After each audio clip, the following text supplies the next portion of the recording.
Hello, everyone. How's it going tonight? Welcome to Late Night Aquarium Thoughts. I'm Dave, and hello, everyone who has joined so far. Hello, Gnarly Fish Tanks. Hello, Myrtle. Fisher Aquatics. Hey, yes, how's it going? El Tropico, Mr. Fish Tropic, how's it going? Let's see. Hey, Mike, how's it going? Things are going well here today.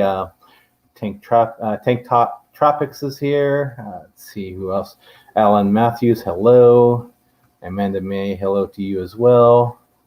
Let's see. I think I got everyone. Everyone who actually came in here so far. Hey, Pepperland Creek, how's it going? Hey, Fish Room, how's it going? Hey, George with Mr. Aquaballs, how's it going tonight? BJ, hello to you. Welcome aboard for the night.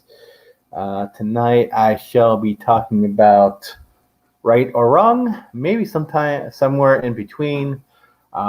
This is a subject I kind of wanted to touch on last week, but things changed. Hey, Patty. Hey, Sandy Doity. How's it going? Thanks, Fisher Aquatics, for mentioning that. Make sure you hit that like. And if you haven't yet, make sure you net the subscribe button and feed that bell. If you haven't yet, that way you get all these notifications. I'm assuming if you're already here, you probably either got sent over from Chattanooga Ed's stream beforehand, or you probably subscribed to me already. But the morality of fish keeping, that is a good subject. I mean, I'm pretty sure some of the subject would be part of that. Hey, Third Coast Aquatics, how's it going?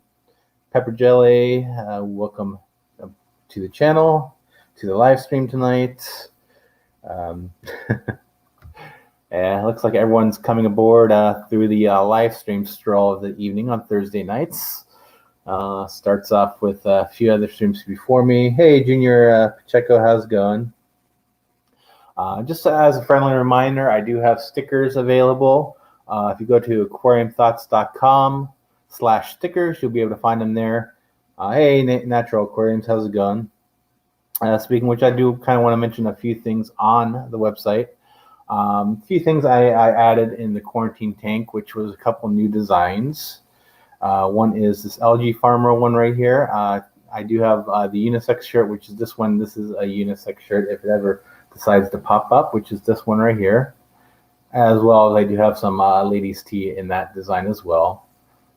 That's one design I added. I did add some new face mask designs as well. I'm not going to show those off. But you can always go to the website and check those out at aquariumthoughts.com. And the other design I did add this week was Duckweed King as well as Duckweed Queen, because I'm sure just to even it out there. So that's a couple of designs I do have. And I will be retiring a few other ones. I will be retiring the check valve ones as well as I'm a Bad Fish Keeper ones.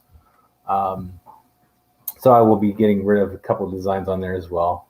Let's see who else came aboard. But yeah, if you do want stickers, just go to aquariumthoughts.com/stickers.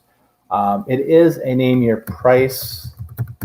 So basically, I will give them away for free as well. So that's not an issue. I mean, it does default to $1, which technically I'm not really making anything on it, because basically, yeah, you're paying $1, but like 33 cents of that goes to my credit card processor, and then 55 cents of that goes to the stamp I require to stamp it out, and whatever's left really doesn't cover the cost of the stickers. But if you do want it for free, I will still give it to you for free.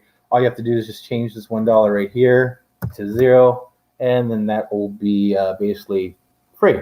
So I will give them away for free as well. It's just a matter of putting that down for $0. And if you want, you could also put your YouTube channel name. That way I know who I'm sending it to. If you, that's optional. You don't have to do that, but that's what I want to bring up on that.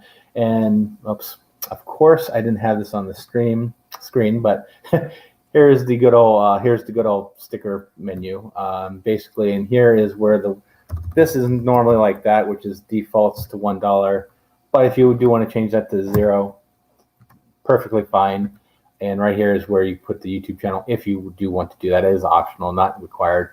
I just kind of do like knowing who I'm sending it to, because basically this one right here is actually for supporters. whereas these two are more of basically for the people who just get it through the website. But if I know you well and I know you're really a good supporter of the channel, I will send out this round one as well. So I did actually send out. I did go to the post office today. So basically, those who did order this stickers through the last week, I did send them out today, and I sent some week before as well. And I do want to thank everyone out there who has made orders, whether it be for the stickers or like the T-shirts or anything else on my website. Thank you very much for doing that. Yes, and I do take cryptocurrency. I do take right now. I do take Bitcoin as well as Litecoin on my website as well. So if you want to pay in cryptocurrency, that's available on my website as well. That's why you see the conversion on that. So. And another thing, if you do order, I would appreciate if you have ordered before and you already got your items, feel free to actually, I appreciate if you actually left a review on there. That way, whether you liked it or not, please be honest. I kind of wanted feedback on the stuff I do sell, because if it's not a good item, I really don't want to offer it. I did order a bunch of this stuff, like the T-shirt I have on here, and this is, I love the way that's printed out. So anyways, hey, Lunatic Fringe, how's it going? Hey, Fishroom Fever, welcome to this live stream today. Hey, Patty, if I didn't already mention you. So anyways, off to the subject at hand. This is a subject I kind of thought about like last week, but with things last week, I decided to just kind of do a hangout last week. But today I am going to be doing a subject, and then after the subject, I will do a hangout if anyone wants to hop aboard. First, I'll probably open it up for people who actually want to talk about the topic and whatnot. But basically, last week I was thinking about this topic primarily because I said something about what was it? Oh boy, now I completely forgot my train of thought. What was it? Oh boy, it'll come to me in a second. Hey, Alkaballs, how's it going? Paying cryptocurrency so your wife doesn't find out now that is an aquarium thought. Hey, Kaler's Aquatics, how's it going? Oh boy, I hate when this happens to me, where I have a thought in my head and I can't remember what it was.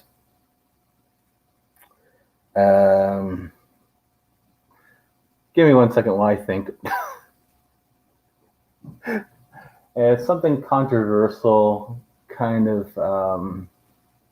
Okay, now I remember my train of thought. It has to do with water test parameters and all that, and water testing and stuff like that. Now, keep in mind, I'm going to preface this. This has to be when people ask for help and some reactions they get and some questions they get. But I'm going to preface this with the fact that, hey, Primore has gone. I'm going to preface this with, yes, I do agree that the more information that one gives, it's easier to actually answer the question. Though some of that, I believe, is not totally, absolutely required. My mother always said, if you forgot, it was a lie.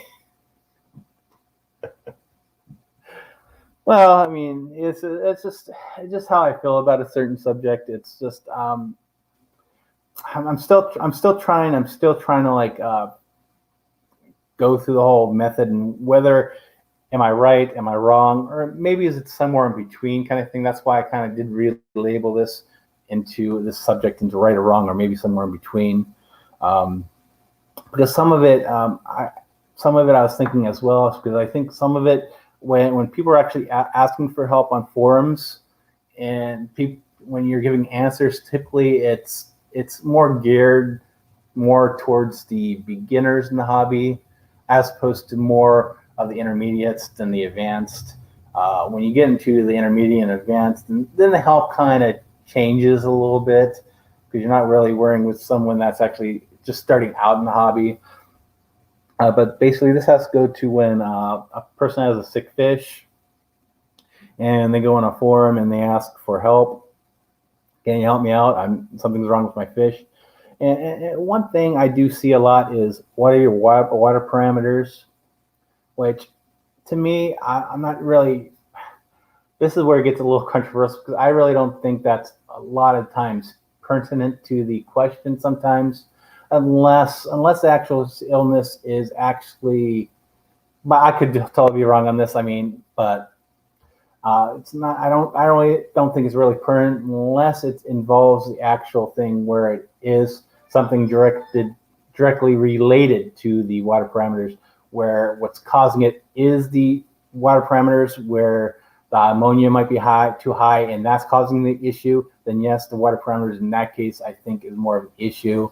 Whereas if it's like something where it's like a parasite or ick or something like that, where the water parameters are more of an indirect kind of result, where really knowing the water parameters is not really gonna really help diagnose the fish, where of course it's gonna tell you, okay, how did this fish get to that point? I'm just thinking as the water parameters more as, okay, how you treat the fish more than the actual direct cause. That's where I'm at on that anyways. And of course, George was water testing today.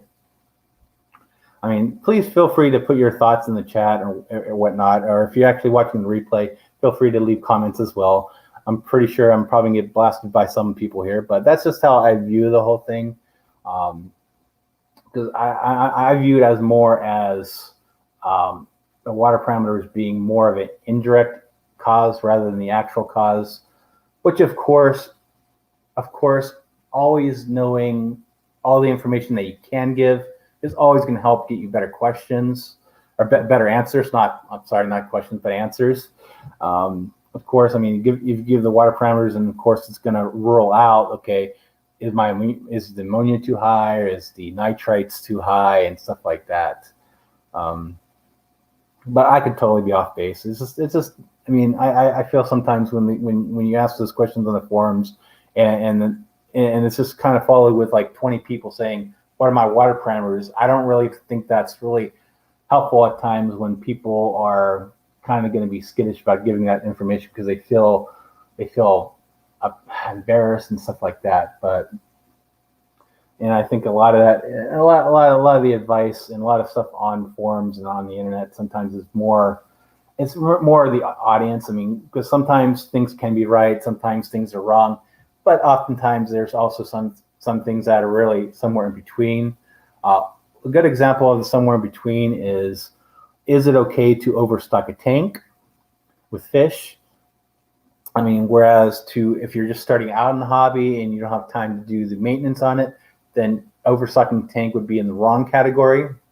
Whereas if you're more advanced, more intermediate, and you're stepping up with the maintenance and you're making sure the water stays good, even though you have an overstocked tank, then it's in a right category. So it's really not right or wrong. It's going to depend on the actual fish keeper. Let's see. Let me see here. Check the chat right now. Or I could use my parents for the approval, but I have an email. Hey, Po, how's it going? Not sure what that was from. Was it a thought about fish? Well, no, that I finally remembered. It was just a thought about fish keeping. That's all it was. But there's a lot of things in the hobby that really is like, there's a lot of controversy here. Okay, how big of a tank can a Betta fish go into? You're going to get people, okay, 5 gallons minimum. Which might be the right answer for the beginner, whereas more advanced might be able to say, okay, 2.5 is fine. Okay, Lonnie, aka Looney Tunes, says water parameters should already been checked and good. Better to get to the meat and bones of the issue, like treating the fish. Well, I mean, yeah, I mean, the more information one gives, yeah, it's going to be easier to diagnose, but I really don't see how water parameters is going to be really the meat and the bones when you're talking about ick or something like that, where it's just this, it's a certain illness where then, okay, how do you treat that? Okay, make sure the water's good, make sure the water parameters then are good, and make sure you treat it with medication. Whereas ick's really, the water parameters in that case is just the water parameters in that case is just showing you how the situation got to that point, not necessarily the diagnosis of the fish. That's pretty much what I was getting at, Lonnie.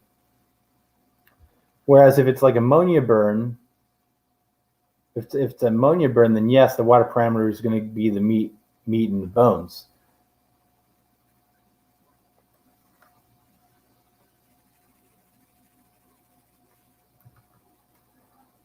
The water parameter answer is a non-answer. What are you talking about on that, Patty? Are you talking about the people just asking for the water parameters, or is it? Because I know I see a lot of questions online, and the first thing that everyone asks, like, what are your water parameters? And the fish is like, obviously has ick or has parasites or whatnot, where like water parameters is really not pertinent to that, because you have a picture of the fish and you can actually see what's wrong with it. Whereas the water parameters in that case is just how it could have gone there, and then you're just kind of telling the person, okay, you have ick, here's how you treat it. Okay, make sure your water parameters are good then at that point, and then treat it with this and that and this. Let's see, Bob says, if they can tell you the fair fish has it, they wouldn't even be asking the question. Well, I mean, I'm just talking about also like if it's a diagnostic where it's something that is like say if they're beginning, Bob, say if they're a beginning fish keeper and they really don't know about these diseases, and they just go, okay, take a picture of what's wrong with my fish, and it's a picture obviously that's not related to the actual water parameters like ammonia and stuff like that, which some of the illnesses of course can be related to that, but I'm talking about like stuff like that's like that. So, but I mean this is just my thought on the whole idea. Now if it gets now the water parameter question can be more pertinent if it's obviously something like ammonia burn where you see the red gills. Then you might want to say, okay, I mean, this is just how I think it should be answered. Basically, okay, I see the red gills, possibly it could be ammonia burn. Definitely go check your water parameters and let us know. But I think a lot of people just get into that aspect, okay, just getting into the point where it's saying, okay, what are your water parameters without actually even helping them out.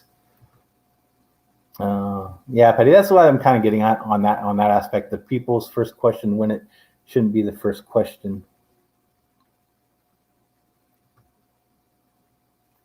They can share that in most forums, but not on YouTube.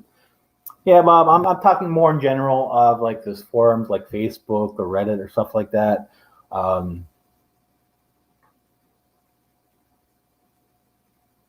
Not that it's a valid question, but it's lazy. Yeah, I do think it's just a lazy answer, because I see that often too much, and I think it's more detrimental to people getting help rather than actually helping out. Not that it's not. I mean, I think it can be a valid question, and like I said, I mean, the more information that you could get, the easier it is going to be to help. I mean, at some point, what your water parameters are is going to be pertinent to actually going to be more to the treatment of the fish, and basically deciding, okay, how did it get to that point, which could be actually answered within the actual answer itself. But I think my wife's up right now, so give me 1 second. I'll be right back. I just need to make sure my wife's up for her work. I'll be right back. Talk amongst each other.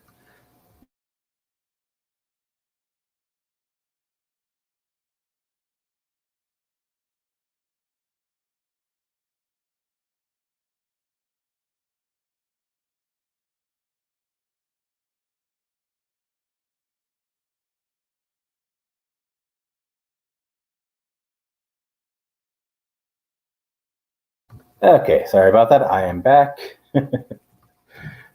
That's one thing I don't like streaming this early, is because I have to worry about people walking in the background, but it is what it is.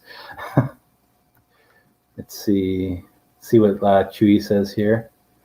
The only thing about water parameters that you need to really know with ick is temperature and where are some of the conditions can be caused by other water parameters. Yeah, that's pretty much what I'm getting at, Chewy, is basically I think too many people get into the habit of just kind of sticking with what are your water parameters. You need to give me that before I can help you, and it gets to a point where that's not really helping the people asking for the help. And I think it scares more people away than it actually helps.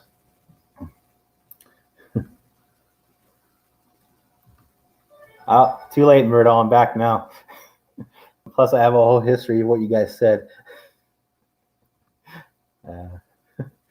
Talk amongst yourselves with coffee talk. Yeah, but I mean, then there's always the other stuff where you could be right or wrong, which is another thing I kind of want to talk about, like the tank sizes. Some people get really stringent on, okay, you can only keep a betta fish in a 5-gallon minimum, and although if you're more advanced, you may keep it in a gallon sometimes. But of course, the larger aquarium is always going to be more helpful. And I think a lot of these forums though are kind of more geared, and the way that the responses are typically geared more towards the beginner. It kind of ignores the intermediates or the more advanced users on those as well. But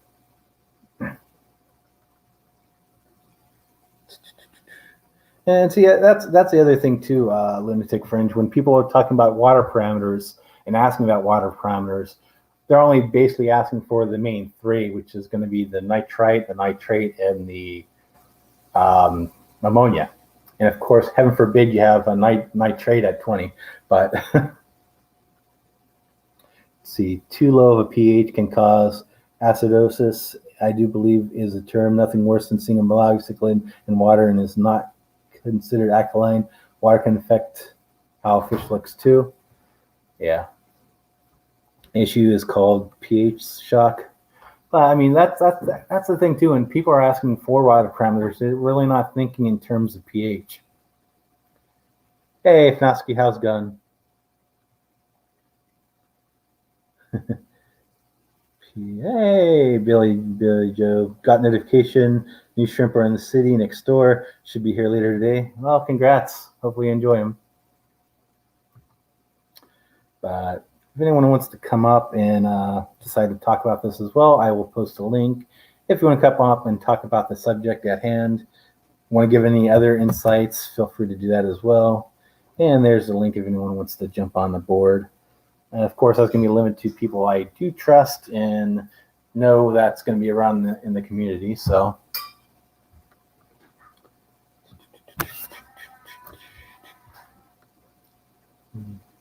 Billie Jean, what kind of shrimp did you get? And sorry if I called you Billy Joe. I was thinking I should just stick to BJ, but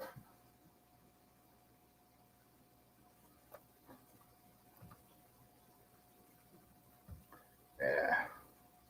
I'm guessing you got them from Bob. Let's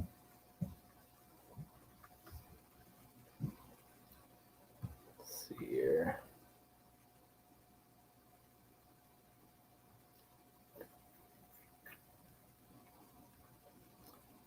Okay, so what else can there be that's kind of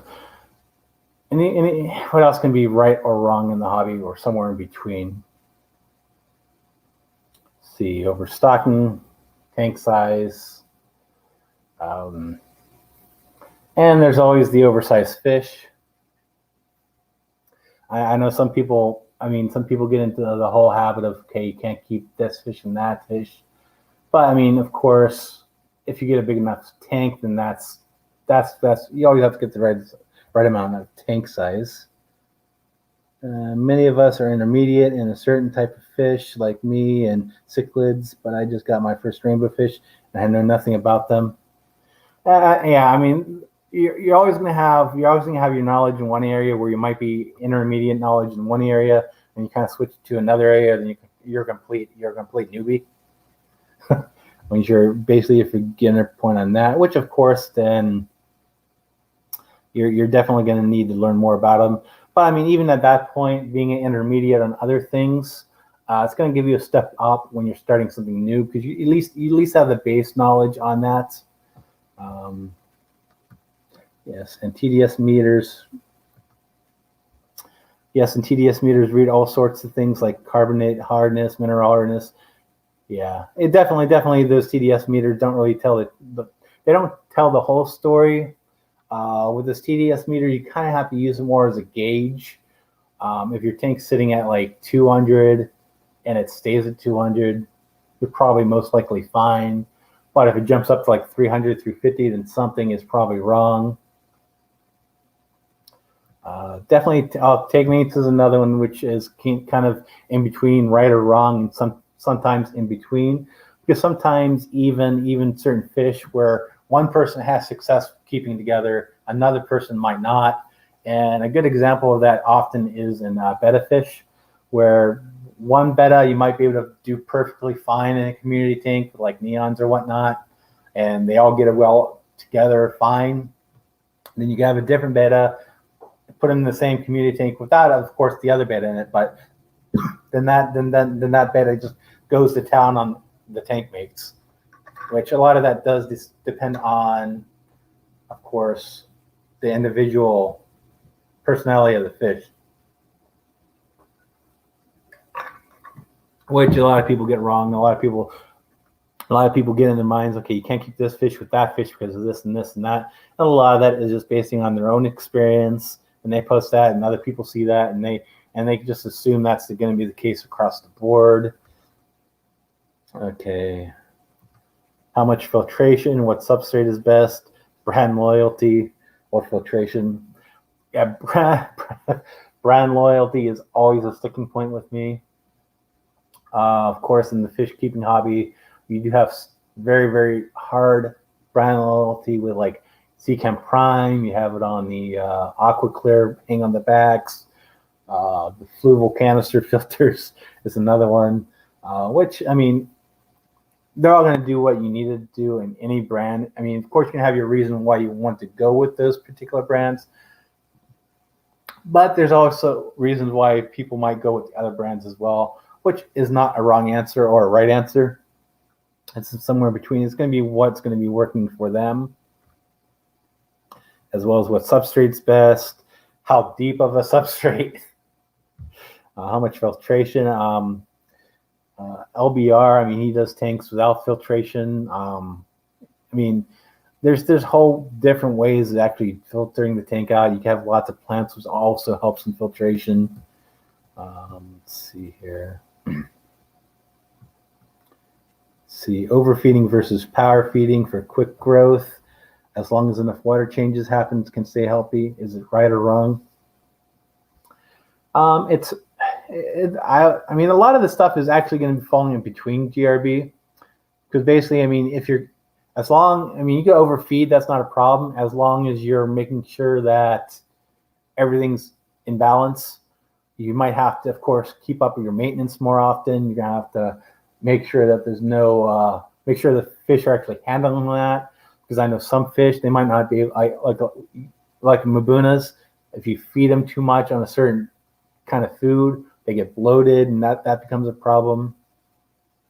So, I mean, basically, there's a lot of middle ground in a lot of these questions. Let's see here. I mean, yeah, I mean, basically, as long as enough water changes happen, tanks can stay healthy. Yeah, I mean, even when the question comes, when can I overstock the tank? That's the same situation. Yeah, you could have overstock the tank. I mean, you could have more fish than what most people recommend, as long as you're keeping up with the maintenance with it. There's really not a problem. The problem becomes is what happens when you kind of slack off on that, or if you decide to actually, when you're overstocking that, put fish in there that's really not totally compatible. And a lot of times when you're talking about like the aggressive fish, some people even kind of recommend overstocking to dispel the aggressiveness. Depends on where the fish is from. Let's see. Buying an aquarium, then wanting to find all the necessary equipment and life support system for the cheapest price. Yeah, I mean, I know a lot of people actually go out and say, "Oh, you just buy used," and at a certain point, you kind of have to take the cost analysis of that. When you're buying used, of course, you always have okay, are you going to resell it? If you're not going to resell it, then you have the risk behind that. By the way, welcome to the channel, Chris Biggs, the Mad Aquarist. Let's see here. Congratulations on your bucket fish there, Poe. A pair of Betta Macrostomus. Let's see here. Yeah, Lucas, however, has an incredible understanding of natural system, which he applies to the aquarium. That's what it kind of does boil down to, is what is your experience level. I would not recommend that for a beginner. I probably wouldn't even recommend that for myself, but it can be done as long as you do have the knowledge behind it. And that's where it becomes some of these questions are not necessarily right, not necessarily wrong. Sometimes it is in between. It just depends on the level of the person dealing with the fish.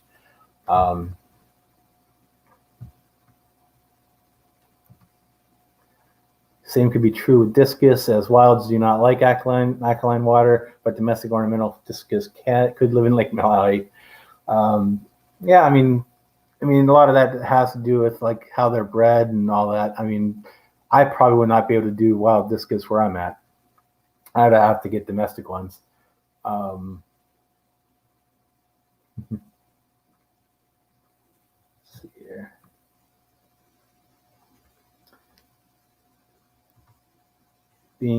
Chris says, being able to adapt species from mineral poor environments to parameters more akin to most municipal services, alkaline is important. And if you live in the U.S., most places do have harder waters than most areas. I really don't know of many places that actually have soft water in the U.S. Washington does, but a lot of people I know my water is completely harder than whatever. Vertebrates are strong in alkaline waters.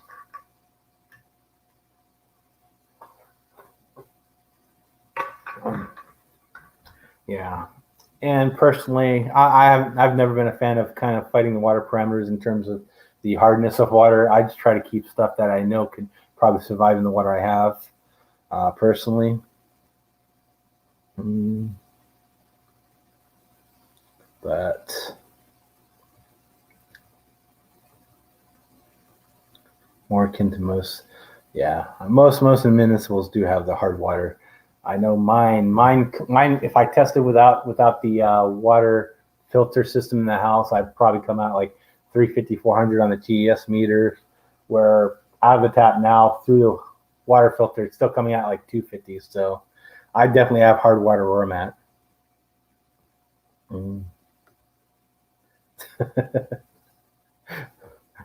Yeah, I still have to work on that one, Fish Tropic. Although I don't know if I could probably do that one, Fish Tropic, on that shirt that you're talking about. Goes back to the one movie that we're talking about previously.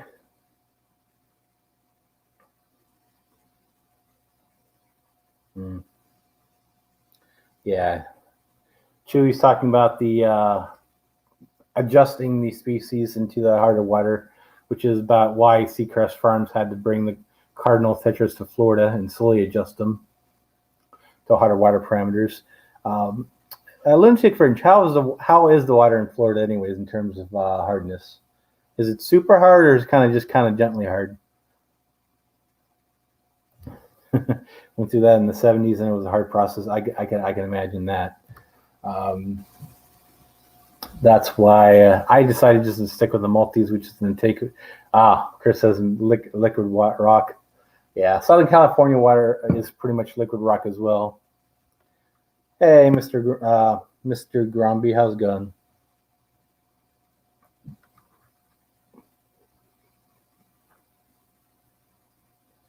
Let's see here.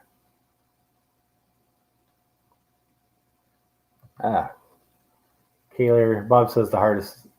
Let's see. Who has the hardest water? Nice to hear the thoughts of fellow men while working. Let's see here. Let's see who has the hardest water in the U.S. Bob says, I'm guessing Florida. Let's see, hardest water in the U.S. Ooh, top cities with hard water. Let's see, number one. Let me share this out. Let me share out my Google results here. Oops, wrong button. Chrome tab. Hardest water in the U.S. Top cities with hard water. Annapolis, Las Vegas, Minneapolis, Minnesota, Phoenix, Arizona. Got San Antonio and Austin, Texas. Tampa, Florida. Hey, it's Los Angeles, California, and Chicago, Illinois. So those are the top cities with hard water, and of course you got like fun little charts right here, I guess.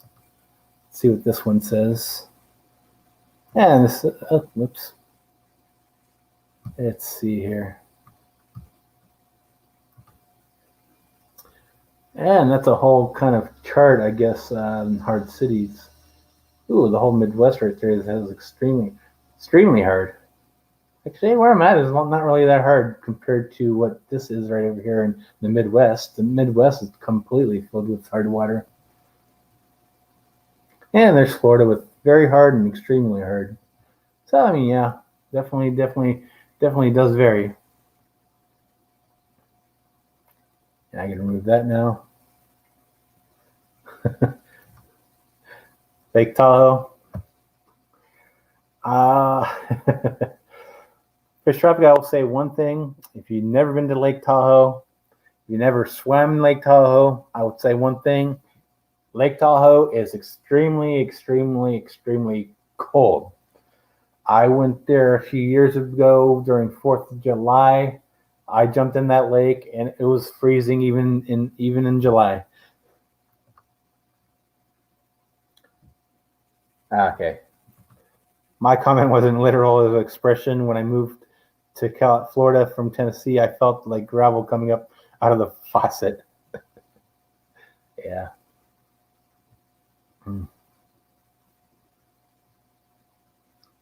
Okay, what is the pH of Lake Tahoe? Good question. All I know is nice and blue. Let's see. Let's see here. What is pH? Let's see. Water pH Lake Tahoe. Okay, let's see here.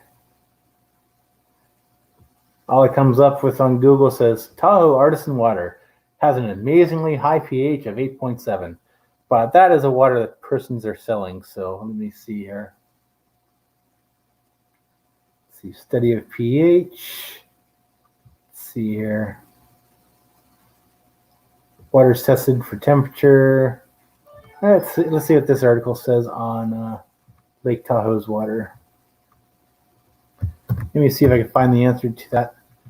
And of course, that website really doesn't say much. Let's see.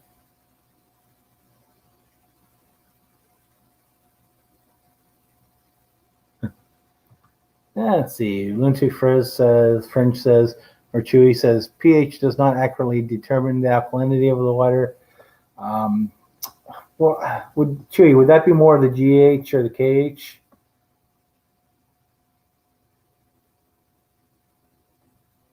Let's see here. George. What? Your wife keeps telling you Lake Tahoe is polluted?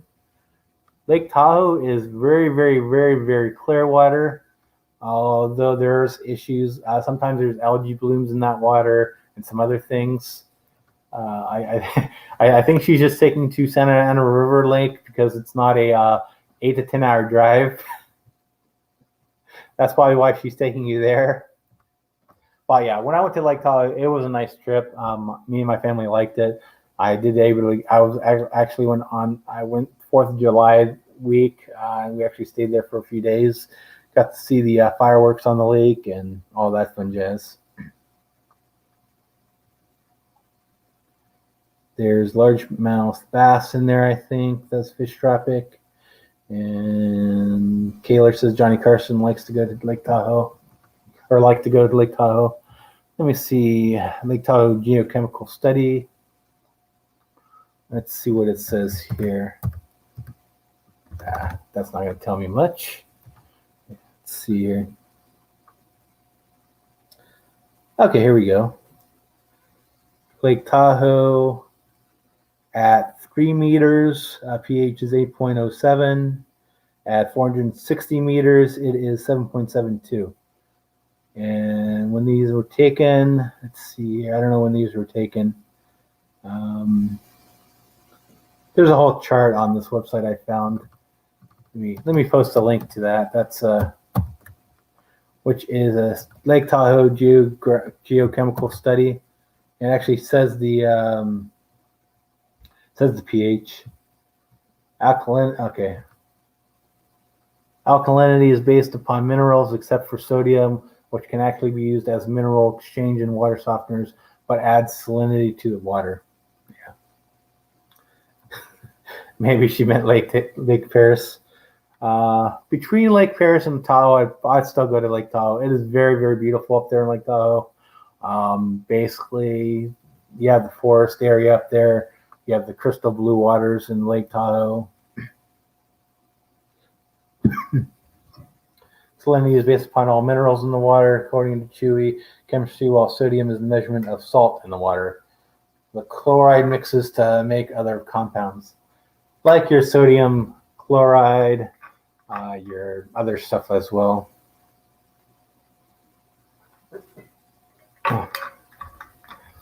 Let's see.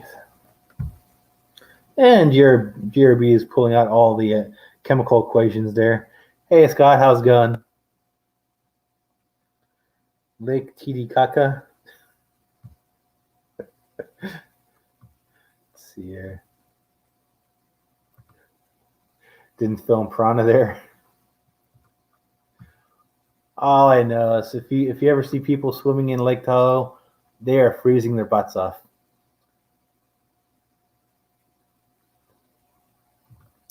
Ooh, Pyramid Lake.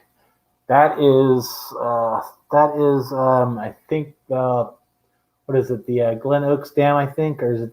Or am I thinking about? I think that's a man-made lake. Lake Tahoe is actually natural. Pyramid Lake is dammed up from I want to say Glen Oaks. Let me see. I could be wrong. Oh wait, I'm thinking of a completely. Okay, never mind. I'm thinking of a different lake. Which lake are you talking about, George? Are you talking about the one in Nevada or the one? Okay, the one in Nevada is natural. It's one of the largest natural lakes in the state of Nevada. What am I thinking about in California? Okay, there is also a Pyramid Lake in California as well, which is formed by it's the Pyramid Dam. Okay, gotcha. It's near Castaic. So I'm actually surprised they actually enabled the Pyramid Lake.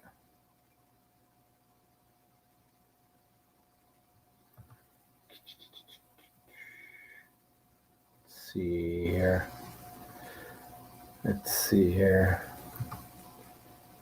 Let's see, lunatic fringe, so you can have pH with high pH like salt water, but it has to have a certain measurement of sodium for salt water. Other minerals are involved with like magnesium and potassium. That's why you want to see a chemical breakdown. Yeah. Yeah. Yeah, you definitely kind of want to see what your chemical breakdown is in your water, more so than go off by that than what TDS says or what your pH says. Especially if you're doing planet takes, because you probably don't want to add more stuff than what's already in there as well. Yeah, George, that's why I had to ask, because basically when I first Googled, they came up with the one in Nevada, which is that one's actually not natural. The Pyramid Lake in California is actually a man-made one. Excuse me. Yeah, north of Valencia. That's what I found too. That's actually made by the Pyramid Dam. I don't know where I got the Glen Oaks Dam one from. Where is the Glen Oaks Dam? Glen Oaks Dam. Let's see. That's in Glendale. I really don't know where I picked that one up from, but I picked it up.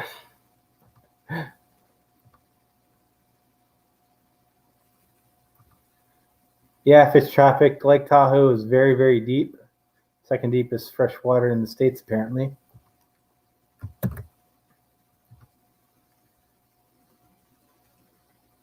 The club in Calgary had a biochemist that compared Lake Malawi to Calgary water dams. Lake Malawi contains more sodium and potassium than Calgary water.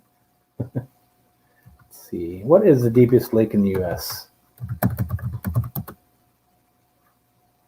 Deepest lake in the U.S. is Crater Lake. Okay, gotcha. Deepest, yeah, okay. Let's see. What is the world's deepest lakes?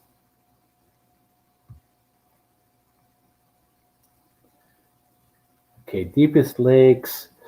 Baikal in Russia is the deepest, followed with Lake Tanganyika. That's the second deepest in the world, followed by the Caspian Sea, and so forth and so forth. Malawi is number 6. Crater Lake in the United States, which is the number 1 in the U.S., is number 9. Lake Tahoe is the second in the U.S., but number 16 in the world. So there's some more facts for you. She is deep, Superior. Superior's not even on the list. How deep is Lake Superior? I think Superior is the largest, but I don't think it's the deepest.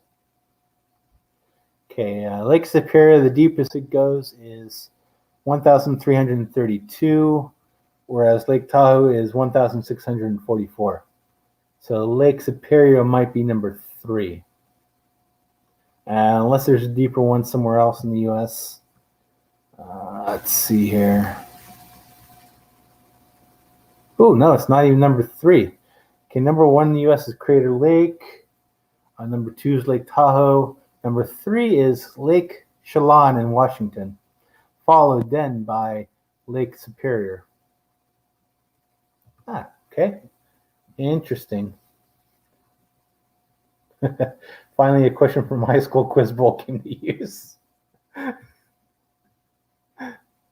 The things you learn on late night fish streams.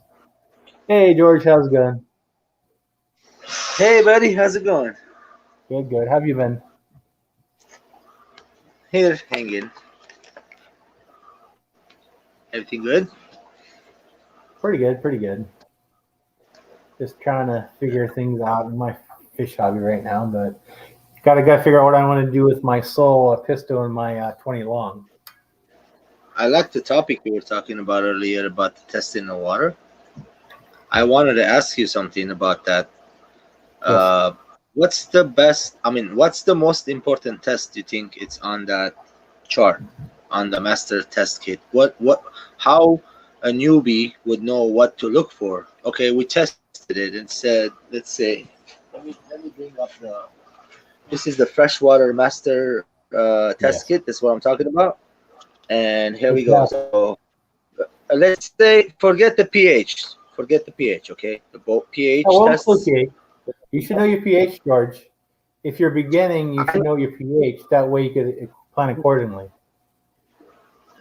Okay, well, we can talk about that all night long, Dave. Really not. Everybody tells you don't chase the pH, right? Know the pH is different than chasing the pH, so that's fine. Yep. So how about this other test? What would they know about it? I mean, did you explain anything about this? That I didn't get into, George.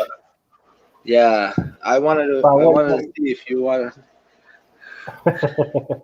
Well, basically, So what you would the newbie look into? That's what I wanted to ask. Well, you got the 3 main ones where you're looking at the nitrite, the nitrate, and then the ammonia. Ammonia. Well, what you're going to be looking for, this is going to be more towards when you're actually cycling a tank where you want to have ammonia in there, and you want to see that ammonia then turn to nitrite, and then you want to have that turn into nitrate. So eventually you're going to have, that's all that whole cycle is going to, it's going to remove all the ammonia. We're going to have 0 on that. Then you're going to have 0 on the nitrite. And then you're going to have a number on the nitrate, which then is removed by doing water changes. Thank you. That's it. Perfect. You just said it perfectly. Perfect. And of Perfect. course, then So after you have when you have all of them, of course, then you're just mainly looking at nitrates, which is going to be more of a gauge of okay, when do you want to do your water changes. Basically, how where your level you think you're going to keep it at. Once you get to a certain point, then you got to bring it down. Hey, Big J, how's it going? So let's say a beginner went and got a brand new tank, never been cycled, sponge filter, and some bacteria, and then dechlorinator, and brought it home and did a 2 day cycle and wanted to throw some guppies in there, like 5, 6 of them. What's the most important thing they should look at to not kill those guppies? Out of the 3 tests, nitrite, or the ammonia? You're going to be more worried about the nitrites and the ammonia. So any of them would kill the fish. I know that. Me and you, we know that if it's not cycled. Nitrates aren't really going to harm it that quickly. It's going to be more of a long-term kind of thing, and of course, you still want to keep that lower as normal as you can. But You know, Dave, I did that test just to see what's gonna happen. I went and put a brand new filter, brand new tank. I threw 2 betas inside, and there was no cycle, nothing. The next day, water turns into what? And I fed the beta little bit, okay, just they ate it, they poop. It turned all murky, murky, like you can't see through nothing. That's what crushed the tank means. So in my case, I know how to fix it. I took my old sponge filters, squashed it in there, and changed the water. Everything went perfect, clear the next day. But yeah, that's what. With nitrate is pretty much what just Chewy just said. Linguistic fringe. Nitrates have to be very high, or the fish very sensitive to it to have to kill the fish. So I mean, if you're running high nitrates, it might not be an issue, unless your fish is actually sensitive to it, or it might just reduce the health down the long term of the life. So which one of these tests means that your filter is established? Nitrite or the nitrate? The nitrite and basically all three. Basically, you want to see that ammonia turn into nitrite, and you want to see that nitrite turn into nitrate, and then eventually you want to see that ammonia and the nitrite down to zero. I see. But I always tested. It's not going to be that big of an issue in terms of, unless you get very, very high. That could be basically how far that goes. Let's see, Chewy, is there any definitive answer on how high a nitrate has to be for it to be very, very harmful for fish? That's the question I would really want to know, because for a long time I used to keep my water at 40 and my fish were doing fine. But one thing, let's see. I lost my train of thought just now. But yeah. Well, for us to know, Dave, to test the water, let's say you left the 1 week on, let's say you got 50 fish inside 50-gallon tank, small cichlids or guppies or something. Yes. 1 week passed, you feed it every day, twice a day, once in the morning, once at night. Test the water. So that's when it's gonna tell you if your nitrate is, and ammonia is all good. That means you still can let it go longer. So that's when it starts going higher and the numbers going crazy right here. That's when you need to change the water. Man, I can hear water over here. It feels like something's spilling. Okay, see. Nope. Chewy says, I have seen it as high as 60 with no real issues. Just plant some plants and it goes down.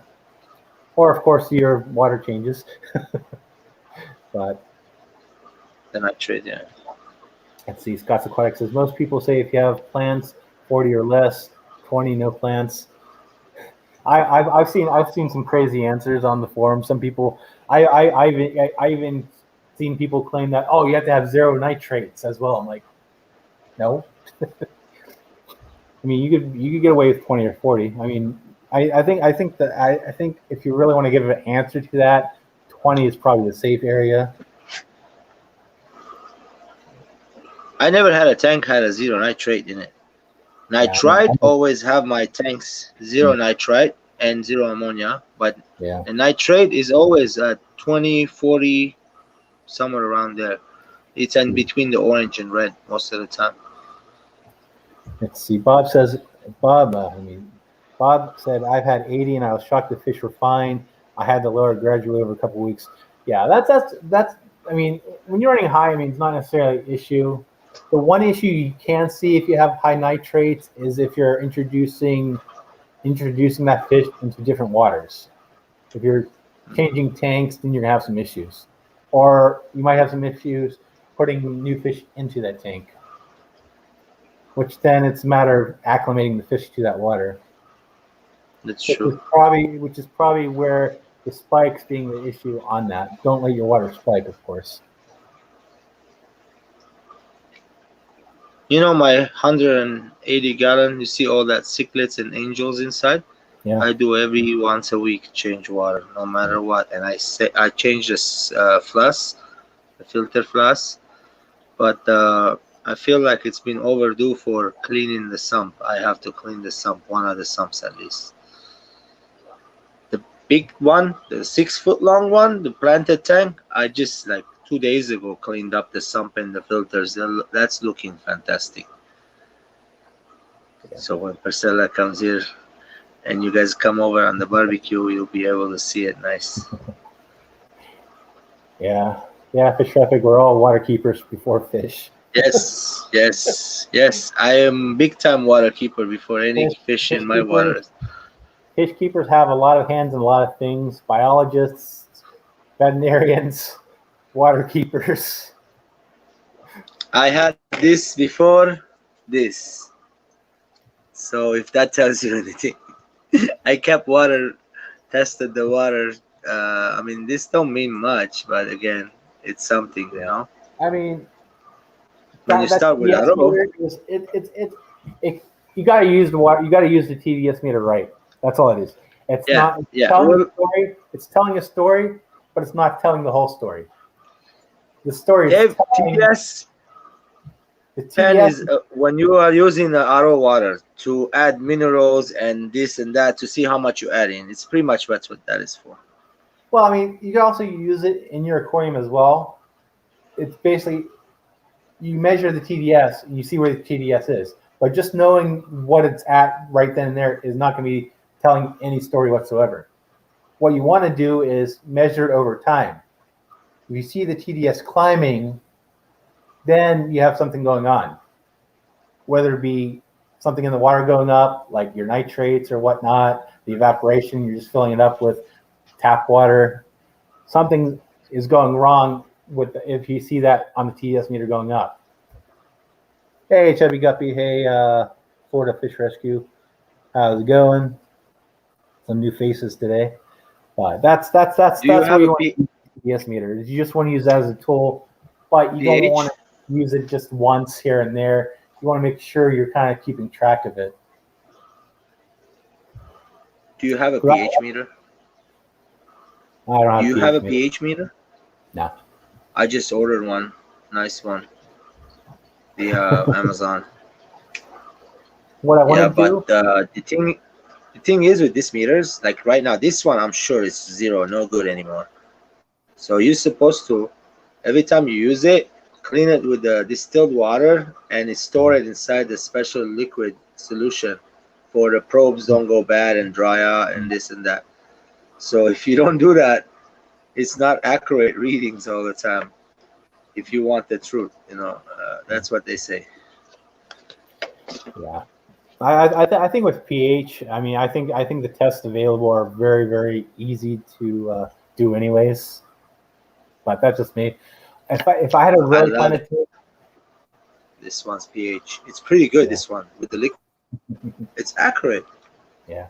If I was doing a planted tank with CO2, one thing I'd really love to do is set up a tank with a pH meter on it that's attached to a system where it will turn on the CO2 when it gets to a certain point and shut it off when it gets too high. I never thought about that. Okay, Bob Kaler says with Kaler's Aquatics, that reminded me, Anthony asked him to take over his stream tomorrow night. He hasn't considered a topic for the first part. Does anyone give him any ideas? In the chat, make sure you give him ideas. Anthony wants a topic? No. I have a topic for him.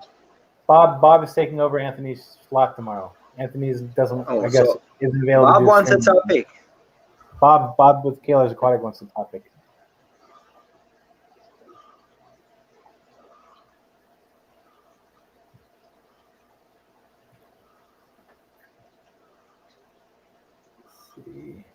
Talk about ecosystem, Bob.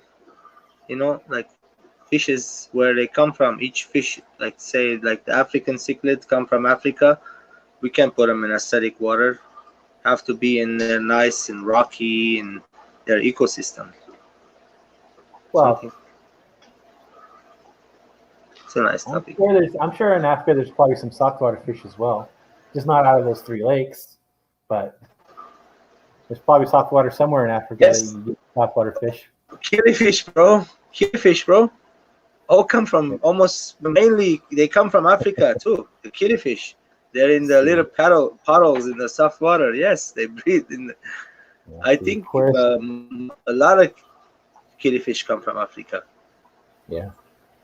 Let's see here. Lunatic Fringe says Aquarius don't deal with too many 4 pH tanks though, but that low of pH is involved with breeding ultimate angelfish and cardinal tetras. That's an answer to Myrtle. Yeah. Not a lot of Aquarius actually deal with 4 pH. I'll never be able to get to a 4 pH. I would love to get to a 4 pH. That way I could actually breed some of these awesome pistogrammas that breed at that level, actually live in that level. But Bob GRB says tips and tricks to ordering fish online.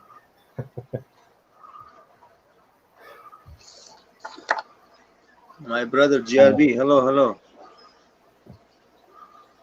Yeah. One tip I say one thing about, that's good.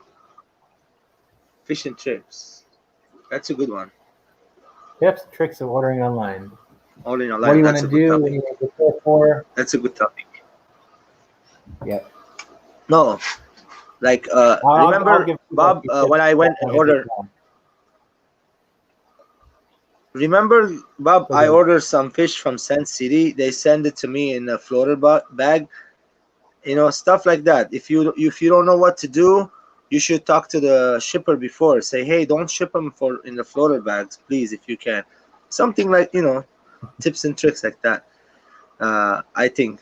I mean, that was a mistake from that side because they didn't even tell me. Another trip I'd say is if the shipper is shipping UPS, see if they could actually ship it to a UPS store that you pick up from there. If you're afraid of traveling long. One more thing, guys. You know, I did that order from, I don't know this company, but I'm going to name it. It's called sandcity.com. They have Tanzanian cichlids. Good prices. To tell you the truth, I was not happy with I put in a $450 order. I wasn't happy with the order. Some of the fish came up deformed. And so I didn't say nothing, but you should ask. If I'm a seller, I ask Jess and ask us. Say, how many times George asked you, how is the angels doing? I sent. And if somebody wasn't happy, I was ready to send them another one. With Jess, she's gonna get hers when I start shipping again. Some of them died before, you know. She got 4 right now. 3 of them passed before, so I'm gonna send her 3 more. I will never order from them again. I'm looking for somebody else right now. I looked up another company online. Were you disappointed in how they shipped it, or was it just the shipment that you got that one point in time? The shipment wasn't the one I disappointed with. What I got disappointed in, like the quality of the fish. The fish came up deformed. So the minute he sent it, I started telling you guys, if you remember, hey, this fish don't look right. The mouth was like this, and now it's bigger. The mouth is like the side gills are like sticking. Like Gotcha. I don't know how to So tell you, sticking out from here, the sticking out penguins. from here. They sent you the By the phone. way, I bred them. I bred those fish, but not the one deformed, the other one. So there's 2 pairs. He sent me 2 pairs out of 4. I don't know how that happened, but it did. Have you checked out what Aquarium Fish Depot has on their website, George? We're gonna go there, right? This next on the 26th. Aren't we going there? I'm going with you guys. Oh, you're finally gonna come? Yeah, finally me coming and with the us? wife and everybody gonna go. Okay. Priscilla gonna go and everybody gonna go. I heard. Yeah, and I'll make sure that date's set. 26th, you said? Yeah, yeah, the 26th. I heard. And then we coming over to barbecue my place. Okay, gotcha. I'll make sure to go that day then, especially since you're coming, George. Yeah, my wife is gonna drive me. Okay, no worry, guys. Yeah. See, Lunatic Fringe says yes. African saltwater is a lot easier than South America. I don't think the waterways go as far down though.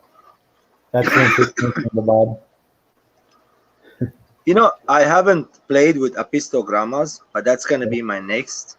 I think it's not a problem, the soft water, but you just gotta have to slowly go down, not fast. You can't just throw them from hard to soft. You kill them, bro. I've done that.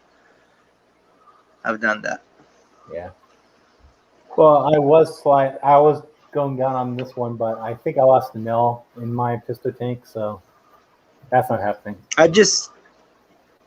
Yesterday I just hatched 5 to 6 Pandra carnarized, the killifish. I had them in a container like this with that substrate in there, which is like they call it a Betta bees. It's like a coconut fiber. See it?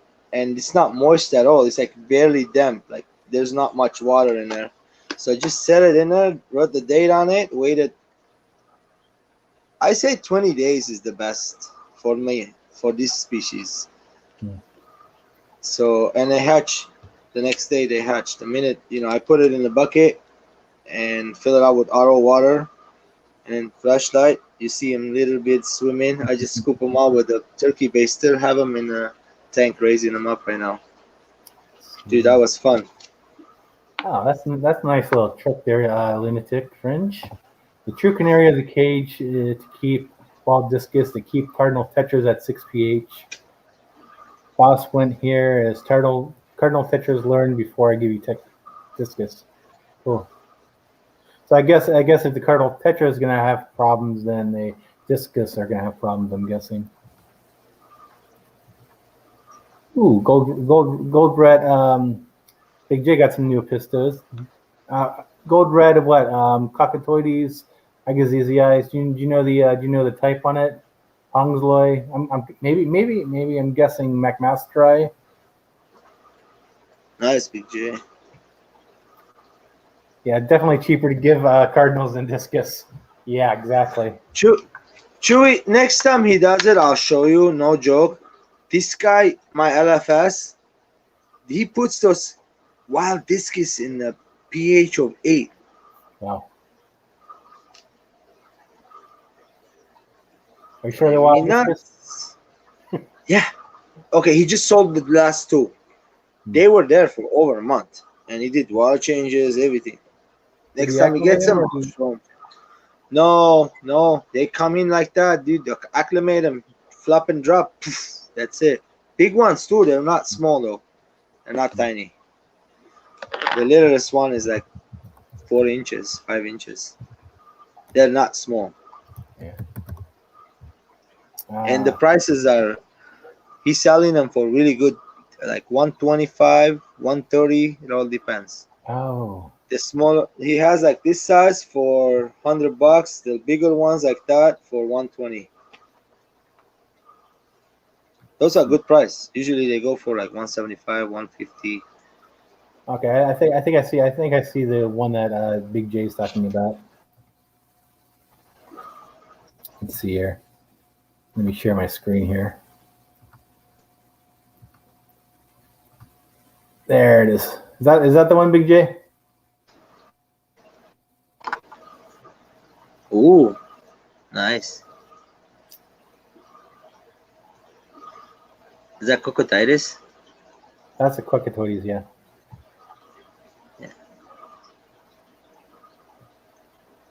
Look at that white one with a flat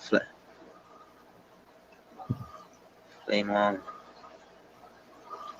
Yeah, I'm just pulling. Let's see here.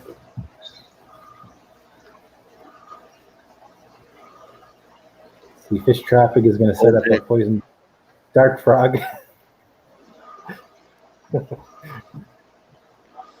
You have to hatch a lot of fruit flies, and that's a pain in my neck. Fruit flies, or you have to make sure you have a lot of pinhead crickets. So to do that, you get one of those containers like I showed you earlier, the same thing. Fill it up with this much of that bed of beast and a little bit of them, and put it in the container of the crickets. 24 hours later, you see the females are on there laying. Take them out and put them in the incubator around 88 degree in a box, and they'll hatch like 2 days. Little tiny pinheads. Super easy. You can hatch them every day, but you can't raise them, bro. It's super hard to raise them to big adult. I couldn't raise them. Maybe you could.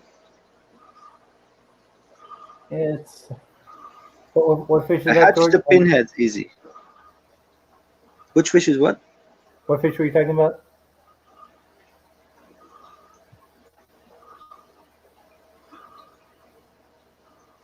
Apistogramma, right? Which one are you talking about? Are you talking about Apistogrammas? I was asking you about Apistos. You said about Fish Tropic, he's doing a paradarium with the dart frogs. Oh, gotcha. Oh, then you're talking And about I said he needs a lot of fruit flies. Mm-hmm. That's something that I'd do. Pinhead crickets? Yeah, you can, yeah. You have to hatch crickets or fruit flies. I wouldn't do the fruit flies because they literally fly, man, all over the house. They're nasty. They get into your vegetables, your fruit. Okay. There we go. Crickets don't smell good either. Oh, nice. That's my old one. That's my old cockatoides I used to have. I had a female and they bred maybe like once or twice and then just stopped. I have one apisto over here, just still blue, one male. Ah, Bob has some, I think. If he still has it, I'd love to purchase me a pair from him. Get yourself a pair that get some breeding going on. Well, just to try it, but I want it from a breeder. I don't want to go to the store and buy one. No. Yeah. Yeah, I think I need to find a new home for that female Hungloy in there, and I think I'm just gonna go back to cockatoides. Well, I'll take it if you have a female Hungloy. Yeah, I have a female Hungloy. Let's try to cross it with the still blue male. Make a hybrid. Well, yeah, there's hybrids pistos out there. I've seen them. Yeah, I know there is, but some might not breed easily together. Some might not. Yeah, some might not. I'm George though. I'll breed anything. You know that. Yeah. You know, I'm saying that I'm having a hard time breeding those temporales shells. Suckers are not breeding. Which ones? But again, you know, you never know. This summer could get hot and the weather is cold. That's why maybe still. Yeah. The temporalis shells, the Teletichromis temporalis shells. Those are very beautiful. Tanzanican with the hump in the head. Yeah, my Maltese have not been breeding all winter, so. Oh, Maltese always breeding, killing each other. I don't even touch the tank. I just feed and change their water and change their. My Maltese stop breeding, so. Bro, I watch them murder each other all the time. I don't do nothing about it. I just let them. Yeah. It's their job, you know. Yep. Oh, the funny thing is they cover each other's shell and they. That's what I'm saying. You home covered. The next day you wake up, you can't. Hey, let me out! Let me out! You can't. You're dead in there. I can't help him, dude. Sorry. There's like hundreds of them in that 55-gallon. Yeah, the Malaysian trumpet snails will get to them. That's what I have in my tank right now. I have some Malaysian trumpet snails. So if there's any dead ones in any shells, the Malaysian trumpet snails get to them. I got few type of cichlids. I have bunch of it. I like to get rid of them all. But it's not that easy, you know. Sometimes what I need to do is when we got the show going, like the next meeting or something like that, bag them all up, put a $sign on it, and trust me, it will go because those aren't cheap fish. Mm-hmm. What I'm talking about, those Nairi cichlids, they're $20 each. Wow. And when they're a little bigger, of course, those are a little smaller. They're about an inch. What kind of fish are those, George?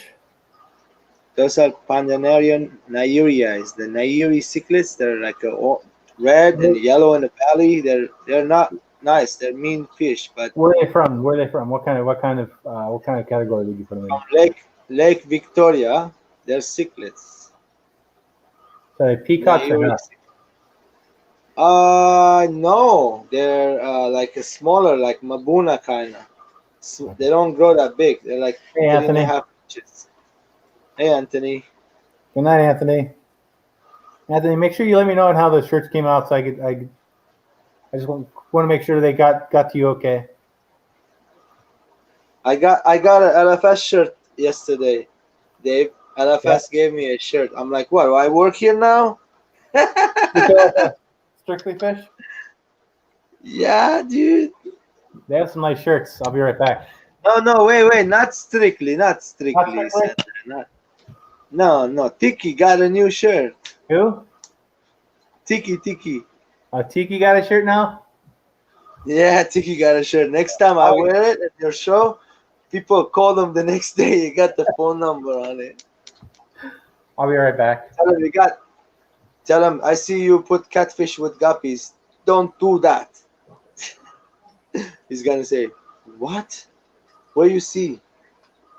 Don't say George did it because he won't let me in the store. He's not nice. Oh man. So how is everybody doing? I hope you all doing good. Sorry, I'm not reading the chat. I can barely stay awake in here today. Okay, here we go. What are you breeding? Anything special, Dave, lately? Yeah, Circle has a nice one. Oh, yeah, I know that one. I've seen that one. Oh, yeah, the back is really beautiful. Yeah.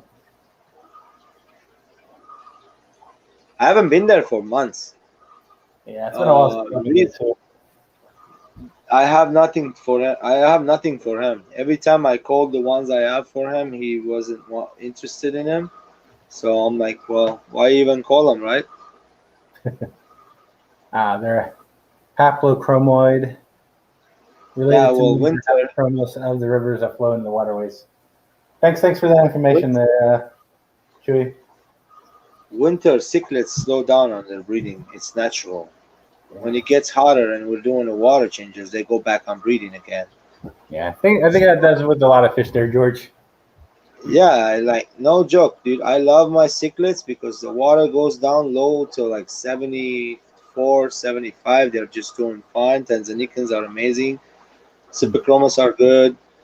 Almost all the shellies, I don't get losses at all on those.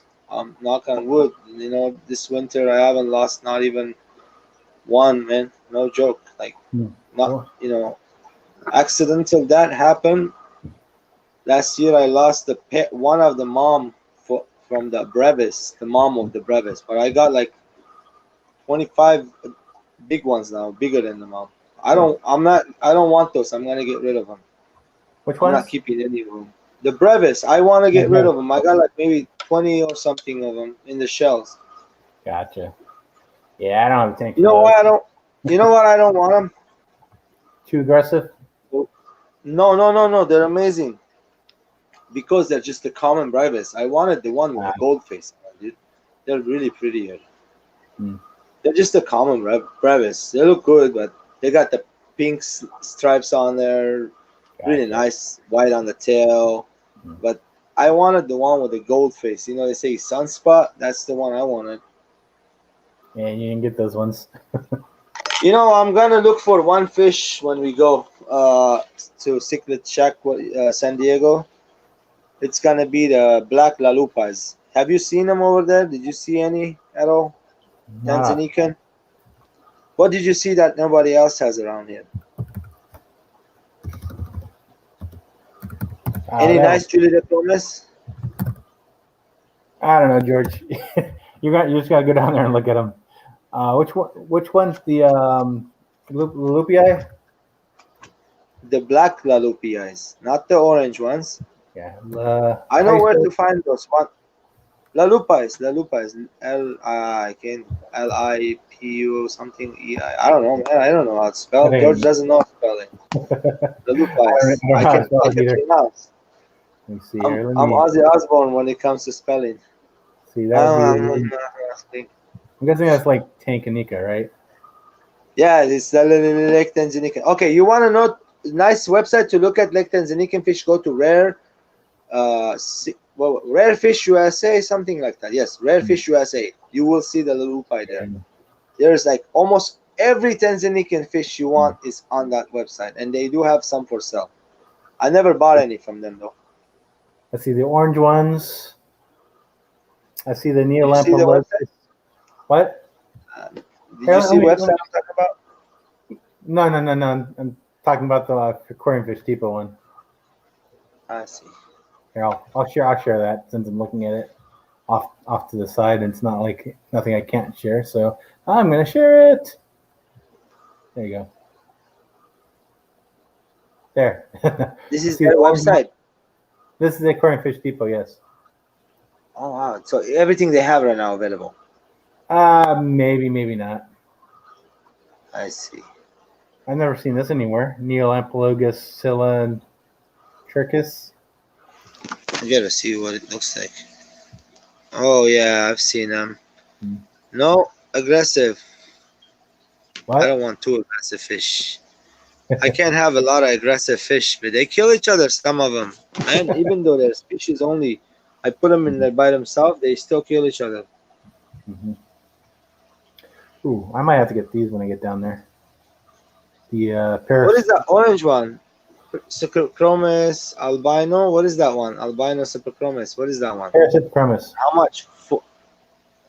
Probably 39. How much? 45 something it says on the bottom. It says $43.99. Yeah, wow. In the store, it'll probably be like $39.99 now or $36.99.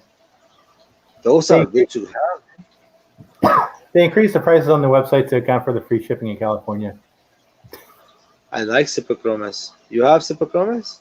Well, how about the other one right there on the far end left, the striped one, white, one down. That one. How much? 17. I want some more of those. Mine stopped breeding. I love that species a lot. You see Xenotilapia? I got 6 of them one time. They all killed each other. Wow. That one on top. Xenotilapia. They all killed each other. I might have to pick up some parasips when I get there. I don't know what kind is that? Parasiprochromis. Nigari something neon blue. Neon blue. What they look like? Just like a regular Parasiprochromis neon blue. Yeah, there's no picture on that one here. Couple of them. And one of them called neon blue. I really been looking for them too.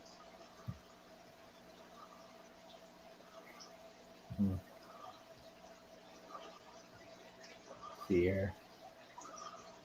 What's the name of that fish? What? And here's the Lake Malawi stuff. Malawi.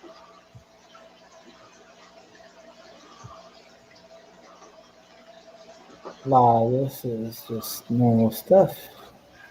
Have some peacocks.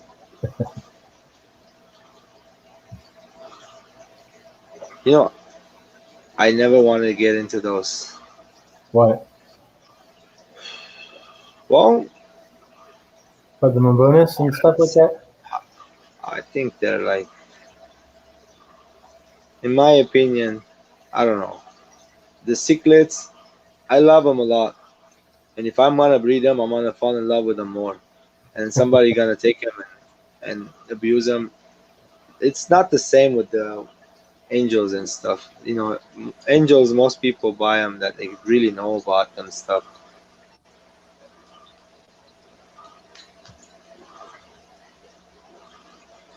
And I wanted those OB Mabunas. Remember, I was looking for them for a long time. Yeah. One time I found them, I left it alone. I was like, nah, don't even bother, dude. But if you want to make couple bucks, Omi Mabunas are rare. They're not everywhere. You can Really? find them a lot. Hmm. Oh, they're beautiful. They're my opinion. Obi Mabunas are my favorite. Hmm. Yeah, mine You don't. ever been to the What? You ever been to the Children's Hospital of Los Angeles? No, I haven't. They have a big tank there full of Obi Mabunas. Oh, wow.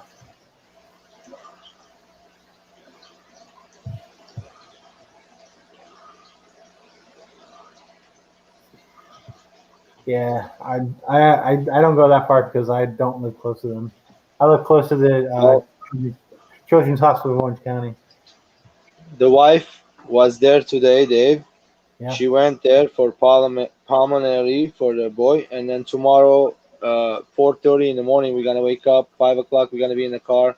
5 a.m. Okay, and we're gonna be driving there. We'll be back at 6 o'clock afternoon. Hopefully, if everything is good, because the both kids got like 6 hours of doctor visits. They gonna check on them all and everything. Absolutely. That's a lot of Make doctors visits tomorrow. Oh, about 7 different doctors coming at once, dude. Yeah, it's not fun. In one room for 6 hours, stuck in the hospital. They ain't fun. Yep. I don't like it. What? Hey, my fish, albino threadfin acara. How much? Wow, expensive. Albino? Yeah, you know who has those for $25? The Who? dance fish.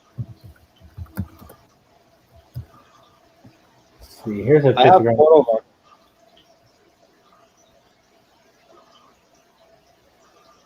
Yeah, black waters. There's another Pistogram I see here that I haven't seen any place, which is the Nichasini. I'm probably butchering that name, but there's no picture of it here. Nice. Fastivium. How much? Which one? $14. Fastivium? Festivum. I can't say the right one. It's right there. Yeah. Left by Fastivium. $17.99. Nice. Tiki has big ones right now for that price. 6 of them. I was like, hey, would you exchange them for my Sevrams? I really don't want my Sevrams, Dave. If you want them, you can take them, bro. I got 7 Sevrams, 5 reds, and 2. I mean, I can get rid of them. I know where to take them to get rid of them, but like, if you want to keep them, I can give them to you. Yeah, I don't have space for them there, George. Unless I got to put them in a tub outside and be around. No, you can't put them outside. I offered know. Anthony. No, he didn't want it. I might have to just take and get rid of him. I know where to take him. Mm-hmm. You know who would take him? Any fish from you. In Anaheim, what's his name? Help me. What's that place called? It's on State College in La Palma. Three. They're pretty nice about taking fish. As long as you go, it's healthy and everything.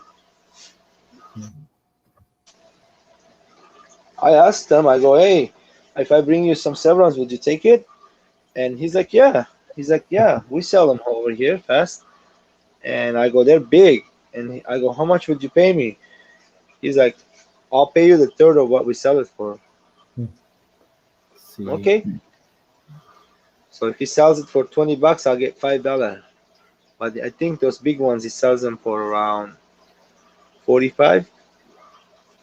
So he should give me at least like $8-9 somewhere around there. Okay, Chewy says, actually, I'm totally thinking the opposite. Alkables, angelfish go through a lot of beginners' hands, and some are tortured, whereas high-priced African Oh my god. could survive, and then they have to eradicate. Yeah, I've seen the opposite. I've seen the opposite. I don't think anybody's gonna buy $100 angel to torture the hell out of it. I don't know. Like, Well, I some don't people know. might see angelfish. Oh, that looks like a cool angelfish. I'll pay that $100. And George is going to create a lake. Yes, I love you, fish. I wish I had my own lake, bro. I actually do. Look, fish, check it out, bro. George gotten bigger. Yes. Wall to wall, bro. Wall to wall. Bob says, I'm hitting auto more each post. What auto are you talking about there, Bob? What posting are you talking about?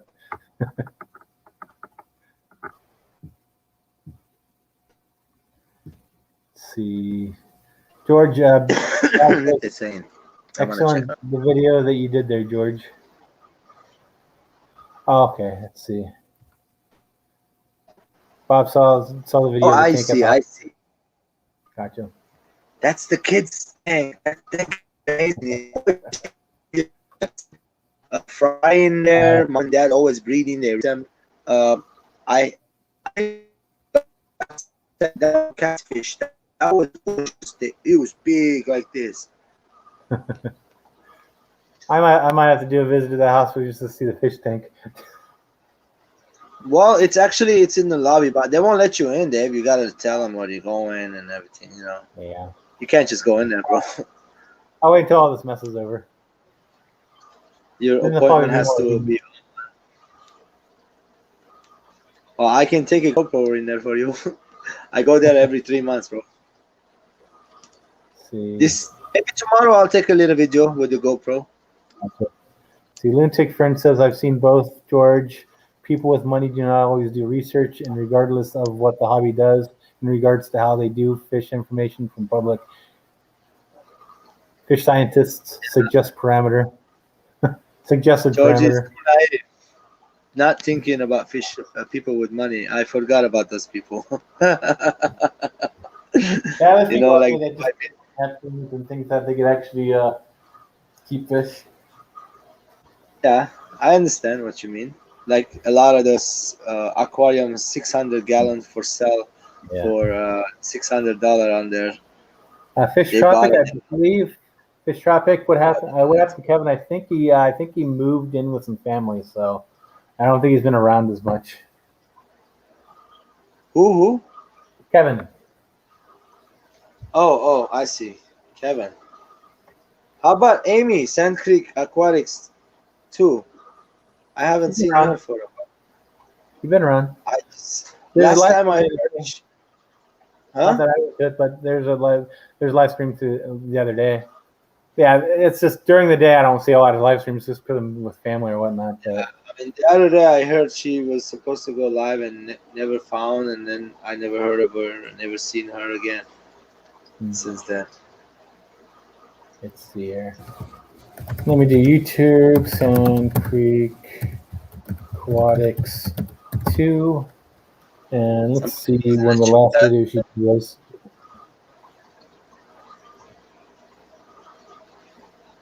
She had one 4 days ago. She had a stream 4 days ago. 6 days ago. I watched your video today. You put in a short video with the guitar. I sent it to my cousin that looks like you. I'm not joking. I want to see if he's gonna call me and say, "Who is this fella?" I want to tell him it's JRB, bro. It's JRB. So yeah, I have a cousin look like JRB. I'm not joking. I'll share his Facebook with you guys if you want. Yeah, that's what I heard too about JRB, but I don't know. I know. Yeah, he posted something on Facebook recently, so something about same age.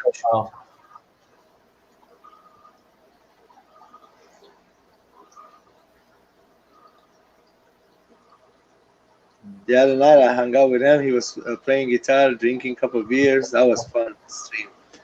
That was fun stream. Dude, you should do that more often. I'll be there watching you. I'll pull out a guitar, but I really don't know how to play it. So I wish I can play the guitar. Dude. I wish I can play the guitar. You know what? I would have loved to learn, but that would I should never pull out the happen. electric guitar and just strum. It'll be a complete nut Oh, I mess. see. It'll be a You complete gotta nut be the mess, though. next shred king. You gotta be the shredder, huh?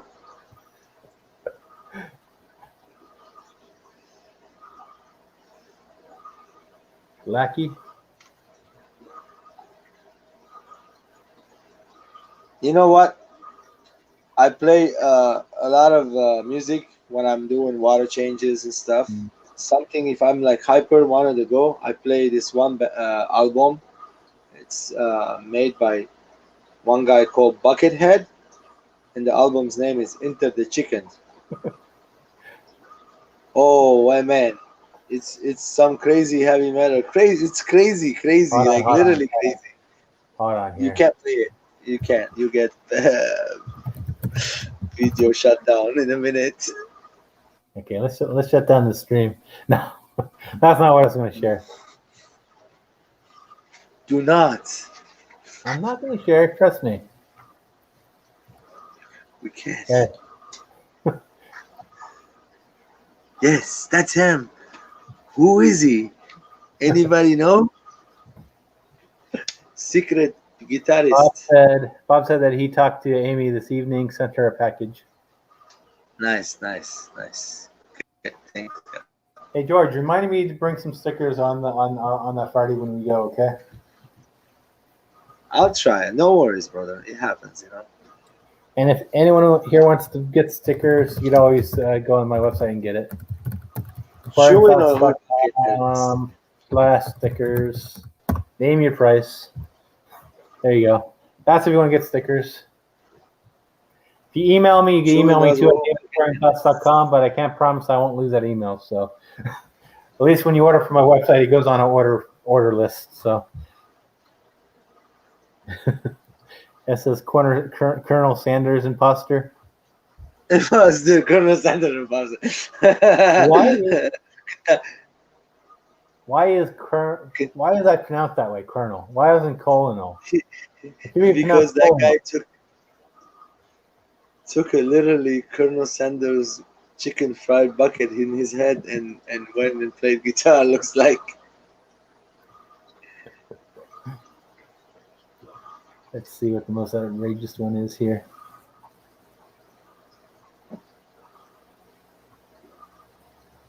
Hey, you know, some of the songs in there, it sounds like a Serge from System of the Down. Some of the voice, if you listen, but I know the guitarist is not the one singing.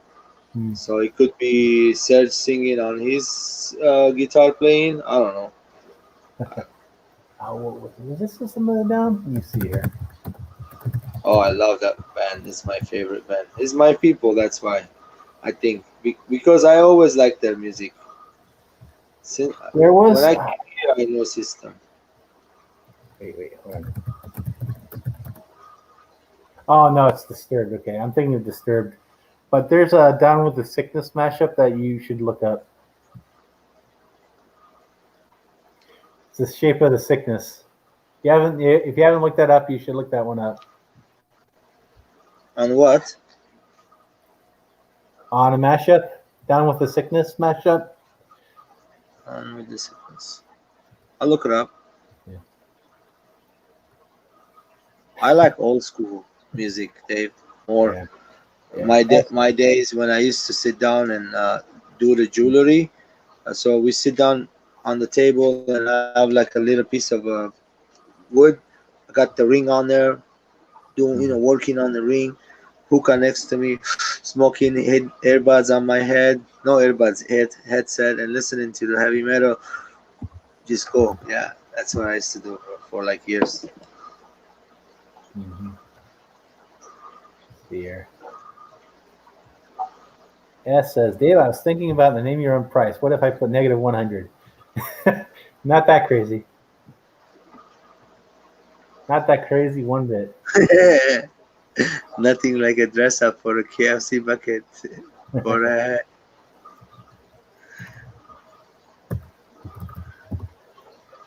Let's see. Let's see if I can do that or not. I don't think I can.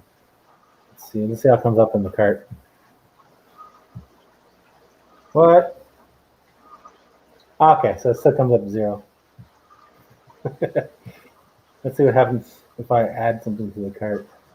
Yeah, I should do a giveaway every week. I should do a video and put like 5 of those cichlids. Do a giveaway, man, or something. There you go, George. I'm not joking. I swear, if no one's gonna take him, I'm thinking right now in my head, like, dude, what are you gonna do with those cichlids? Just do a giveaway. I know a bunch of people would love those punks. Okay, I'm gonna have to fix that.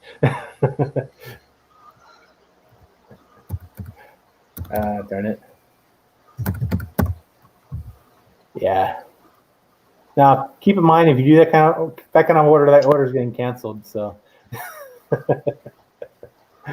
that order is not going through if you do that. So I'm gonna have to fix that. Thanks for pointing that out, S.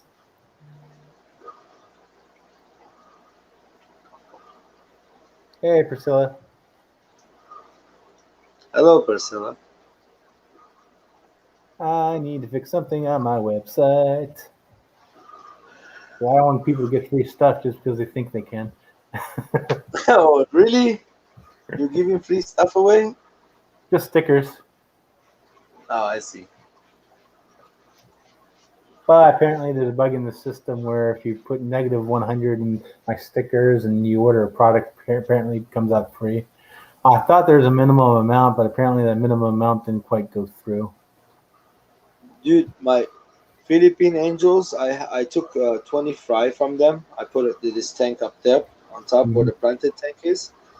And they're gonna breed again today, tomorrow. But the other one, the stripy ones, they just bred last night or this morning, whatever. Yeah. It was raining, remember? Yep. So last time they ate the fry. Gonna see what's gonna happen this time. I'm thinking they're gonna eat it again, bro. They might eat it 2-3 times. It's okay, but it took them a while to go back to breeding, almost a month. Yeah, and I did the water changes, auto, and there's a bunch of top plants on top of it. Okay, let's see if this works now. Okay, it's fixed. Dave, a guy came over today. Yeah. He's asking me before he came over. He's like, "Hey George, do you have duckweed?" And I send a bunch of photos of the tanks. Duckweed.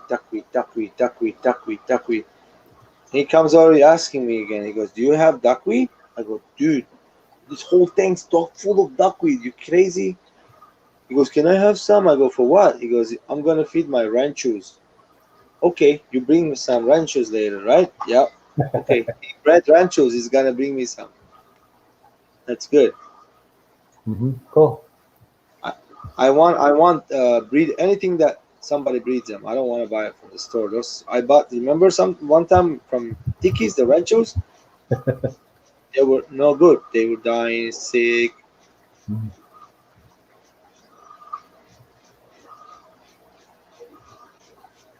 Okay, there. Got it fixed. So now you cannot go here. You can't go here. You type in -100. Let's let me fix that. Type in -100. All you want, but it turns down to 0. And if you do -100 and you had to enter it, add in the cart, it's not going to work either. Because you go in the cart now, and it's just going to be 0. So, I'm there. You fixed it, huh? Yep, I fixed it. You see, this is the stuff I would never be able to do. I'll pay you, Dave. Don't worry. No more free stuff now. When the time comes, I say, "Hey, can you manage my website, please? I'll pay you monthly." George, you're like, I'll pay you in fish. You don't have to advertise.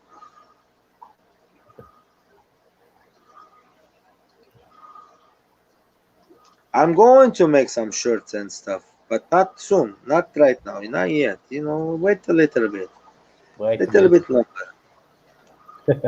Why not now, George? Well, my friend, in few months I'm gonna have like loads of fish available. Hmm. Like no joking, hundreds and hundreds. Yeah. I already have them in a tank, just growing them up.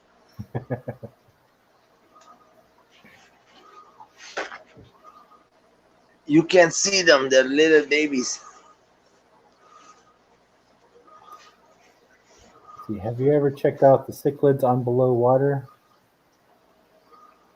Let's see here. What is below water?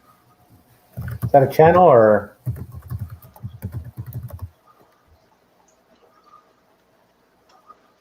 Anybody here tonight have any killifish breeding?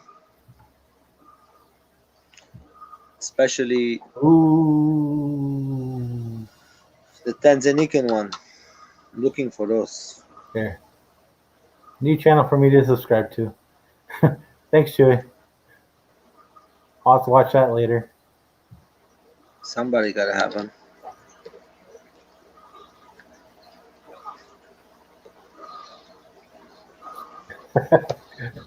Myrtle, you won't be getting a check. Why? Myrtle, you Well, probably my did it before I card changed it. still says subtotal of $5,981. I'll be expecting a check. Minus? Oh, I see. That's crazy, people. Converted Bitcoin.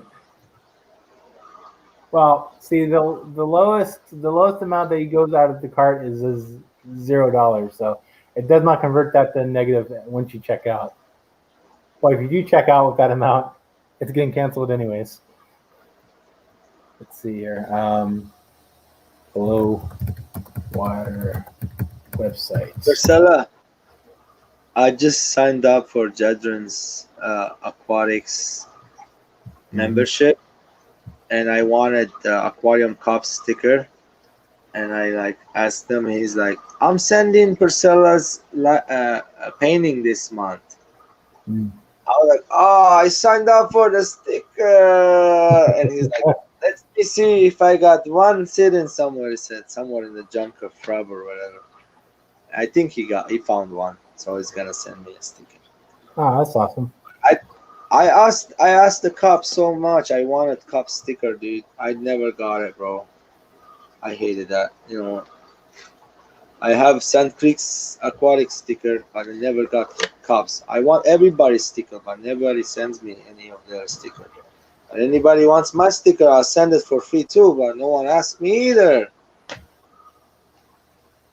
I mean, I sent the one people wanted. I sent it to them. Everybody wanted it, I sent it to them. Even in England, bro. I have people ask me on Instagram from England. Hey, bro, I live in England. Would you send me a sticker? Yeah, no problem. Let me send it to you. It costs me 30 cents. I sent Blanks Aquatic some on my previous shipment.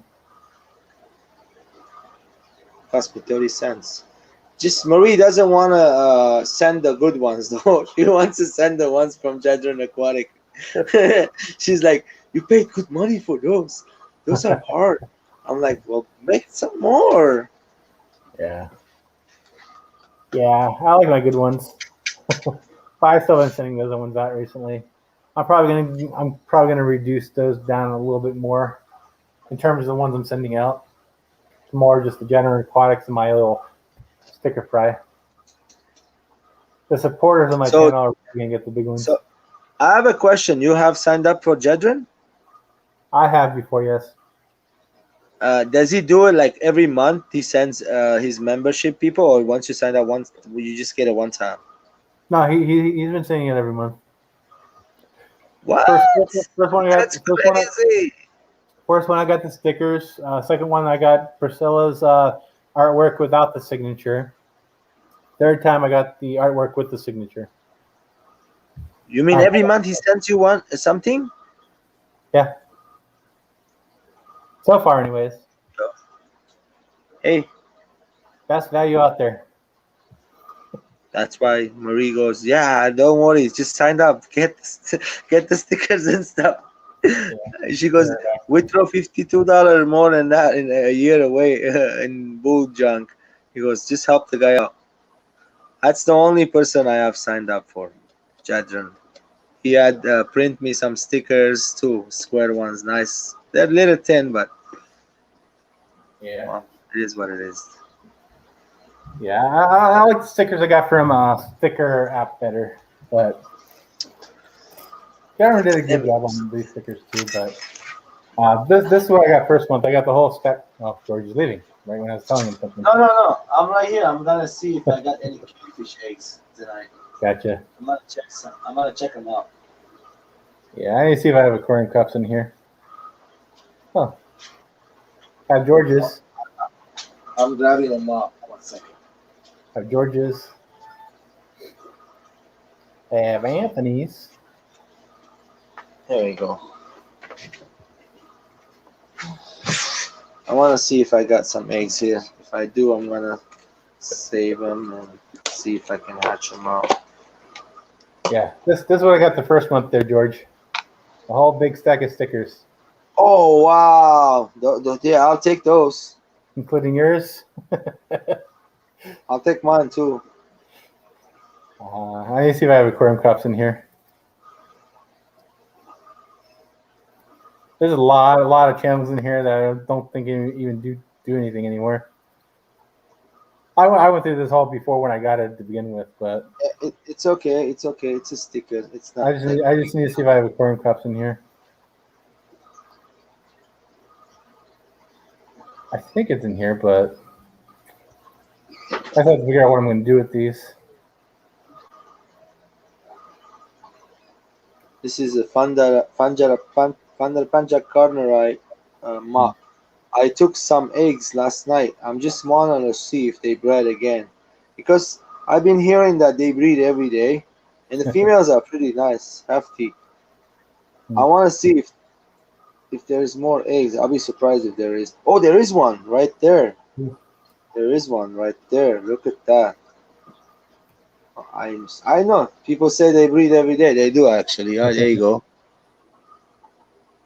Hemp wicker spawning line. Yeah, it's just Thomas is also an importer wholesaler. I got my zebra plecos through my pet shop, which is owned by a former club president before the dam. Cool.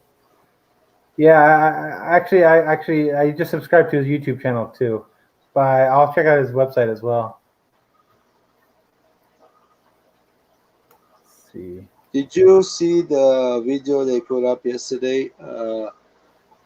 Sacramento something killifish talk society something. You didn't watch that video? No. It's pretty good video. If you are interested in killifish, this one guy was talking about them. I mean, he didn't say much, but again, he did say stuff. And if you got time to watch, it's not bad. But obviously, I don't want to say anything else. That's it. Yep, after Silas. These guys pay money to go collect and stuff. You know, that's good. That's good for them. If you can afford it, it's good. Aquatics. I still need to figure out what I'm gonna do with all these stickers. You collect, then you have some eggs. I'll hatch and share. Don't worry. Send me some eggs. Yeah, you can ship the eggs too. You can ship the whole mop. I heard. You can put the mop in the bag, just like you ship fish, with no water in it, just like the damp mop, and they'll ship fine. Just put the date on it, the day you took them out. That's in the future. That would be nice. Yeah. Look, there was only one on that mop. I have a couple of mops in there. Maybe that's why. Remember, 1 boy, 2 girls. I have only. So you might have not. Okay. I have an aquarium cup one. You do have it. Nice. You only have one? I'm looking through, see what I have else in here. I really like to have some kind of a printed aquarium cup, coffee cup. Yep. Hey, got Scott's Aquatics who was in here earlier. Dude, that one video me and him hung out that one night, he said something hilarious. You were there, GRB was there. He said it's GRB's fault. And he said something funny to me. And then he said, "Oh, what a way to end it. Happy ending." and then he said, "George, you should use that phrase for your future George." He said Aquabo's intro videos. But I can't. I would love to, but it's not possible. I was like, no, dude, it's bad. Go watch it. It's bad, bro. I can't do that. It's hilarious. It's bad. It's with the photo. It says hanging. Watch the video if you want, Dave. It's at 1 hour 58 minute. In the video, it's me hanging out with Derek. It says hanging out with friends. Yeah. Cop is there talking. Oh, it's hilarious. Bunny tells him to tell me something funny, and he does, and he feels bad. GRB was there. Remember GRB that night? He's like, it's GRB's fault. He made me tell you. And I told him I didn't feel bad. I'm like, you can say whatever you want, Cop. I mean, it's all good, bro. We're all adult here. It's not like my channel for kids, you know. I make all my videos for adults. So nah, no hard feeling. I love. If I would feel bad, I would have deleted that video. I'll keep it on. I'll keep it on there, literally. I've only taken down one of my live streams, and that was just one. It was just kind of an impromptu one, and that's because someone had in the background. So I almost missed these two eggs right next to each other. Right, look at that! Look at that! You can see it, right? Look, and the cat. Yeah, look right there. I can't believe it. I almost missed them.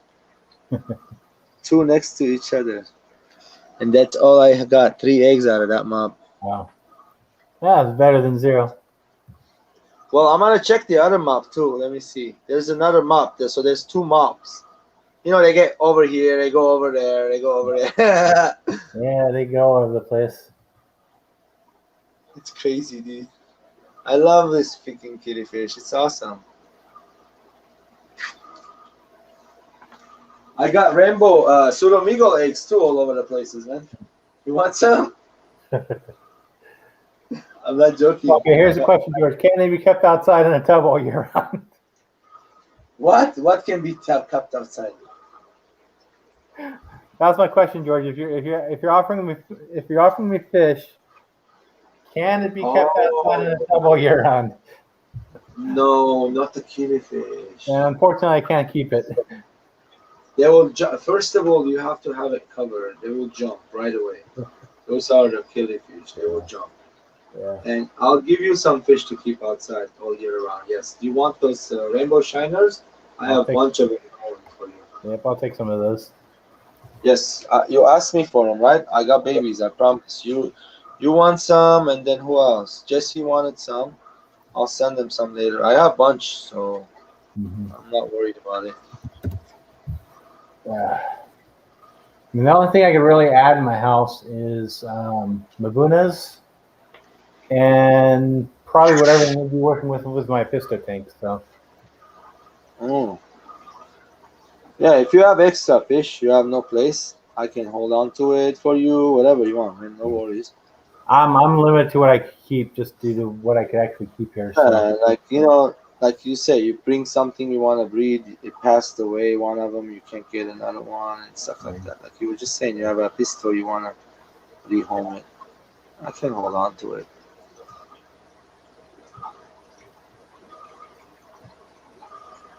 Remember, Mr. Don brought me those, what were they called? The puffers, the ones that I had for a long time for him. I kept them for a long time here. Yeah. Fahaka puffers, right? Yeah, he came back and asked them. Yeah, I gave it back to him. I'm like, take it, bro. You're yours. And he told me not to put heater in there. He goes, don't feed them only snails. He's like, don't give them this. And I kept doing what he said. Yeah. He goes, don't separate them. Keep them together. I don't want them being separated. I can't believe he kept like 6 Fahakas together. 30 gallon, dude. Yeah, this is the second mop, and I'm seeing nothing on it so far. Yeah. Oh, wait. There is something I can see. Shiny gold. Shiny is gold. Like how Fika finally found one right there. You see it in my hand? I don't want to. But see you guys. Pandara Pancha, Kili eggs. We got 4 so far.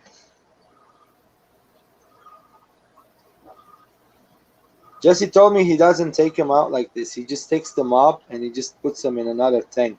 Here's another one. Here's another one. Told you they got busy on another map. Why don't you just throw in another tank just like Jesse does? Yeah, but Dave, so they're taking long time to hatch. And if there's other fry in that tank, and the minute these guys hatch, these guys get eaten like a chip. I gotcha. So I rather hatch them like this I did, and then put them in a little tub, grow them up a little couple days, get them at the size, and then put them in a separate tank. You know, like a killifish man does.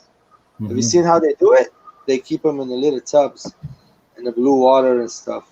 You can do that too, instead of putting it in a mud, in a peat. To answer your question, fish are aquatics, yes, I do.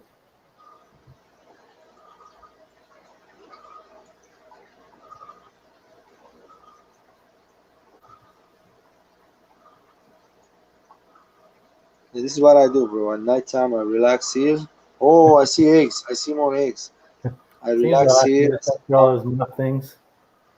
I'd probably go crazy after a while, though. Why? There's more eggs. Oh my gosh.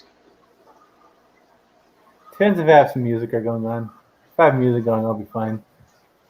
Yeah, I'll put the headset on and put the music on. The headset that you're fine, George. I'm just saying if I had music on, then yeah, I could probably do that. 7 of them so far. Huh. Hopefully you get 7 fishies. Oh, most likely you get like 3 maybe. You always gotta think that way. 3. I don't think 7 will come out. If I put 10, 7. Maybe I'll get 7. Well, we don't know until like another 20 days, Dave. Then I'll try to hatch those. I'll set them down there with the date on it, 20 days from now. So they laid those yesterday, today, last night. Yeah, every night. Check those eggs. That's it. 7 eggs on that. Today, 7 eggs.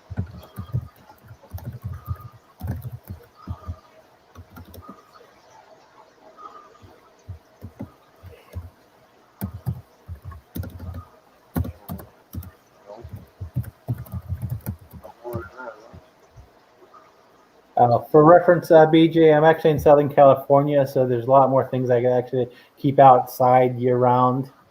Not completely all the fishes, but I could keep certain fishes outdoors all year round. But very select few. Dave, I have gold clouds. I mean, white clouds outside all year round. Gold and white clouds. They're not the regular white clouds. You have the gold ones? Yeah, they're pretty. I have some other white ones too, regular white ones. Yeah. But they're just, I just leave them there. Don't feed them, nothing. They got food and everything by themselves. I'm sure they get all the mosquitoes that come by and lay their eggs and whatnot. Mosquitoes only, flies, and all kinds of stuff. George is cleaning the water. I see my fish ponds outside as mosquito control. I figure if mosquitoes are laying their eggs there, they're just gonna get eaten, so they're not gonna lay their eggs somewhere else. Right now, mosquitoes, Dave, it's still cold. Mosquitoes, I'm not even want to think about them because once they come, they love me. Oh, you remember last year? I still haven't found that skin so soft yet. Mm. Don't even mention. The first bite I'm gonna get, I'm gonna go straight to Marie. I'm gonna like, Marie, you better buy me that skin so soft. Look, I got bit by a mosquito. They started. Yeah, where I live now, I haven't seen them as bad. as my old place. My old place, if I did anything on my back porch, there are mosquitoes up the yin yang there. Yeah, Here, I no, haven't had any problems, so. I don't like mosquitoes, bro. I used to get bitten up by mosquitoes all the time when I lived in Ohio.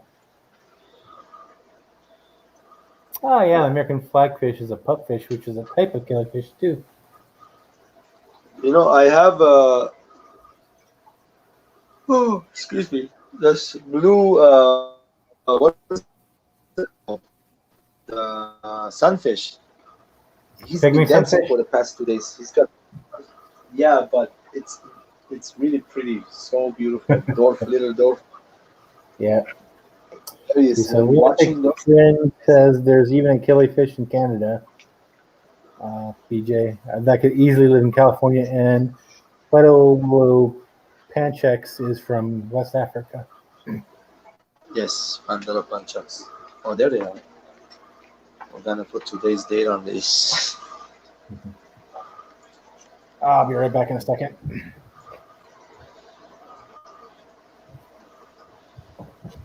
Worth 3/11, right?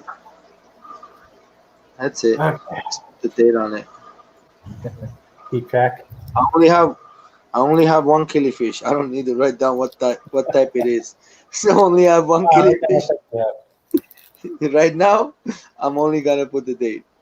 When I have like 5-6 different type of killifish, or 2-3 types, you know, and I'm putting the eggs next to each other, so then you have to write down which eggs you have, which ones, so you don't mix them together. Yeah, that we know.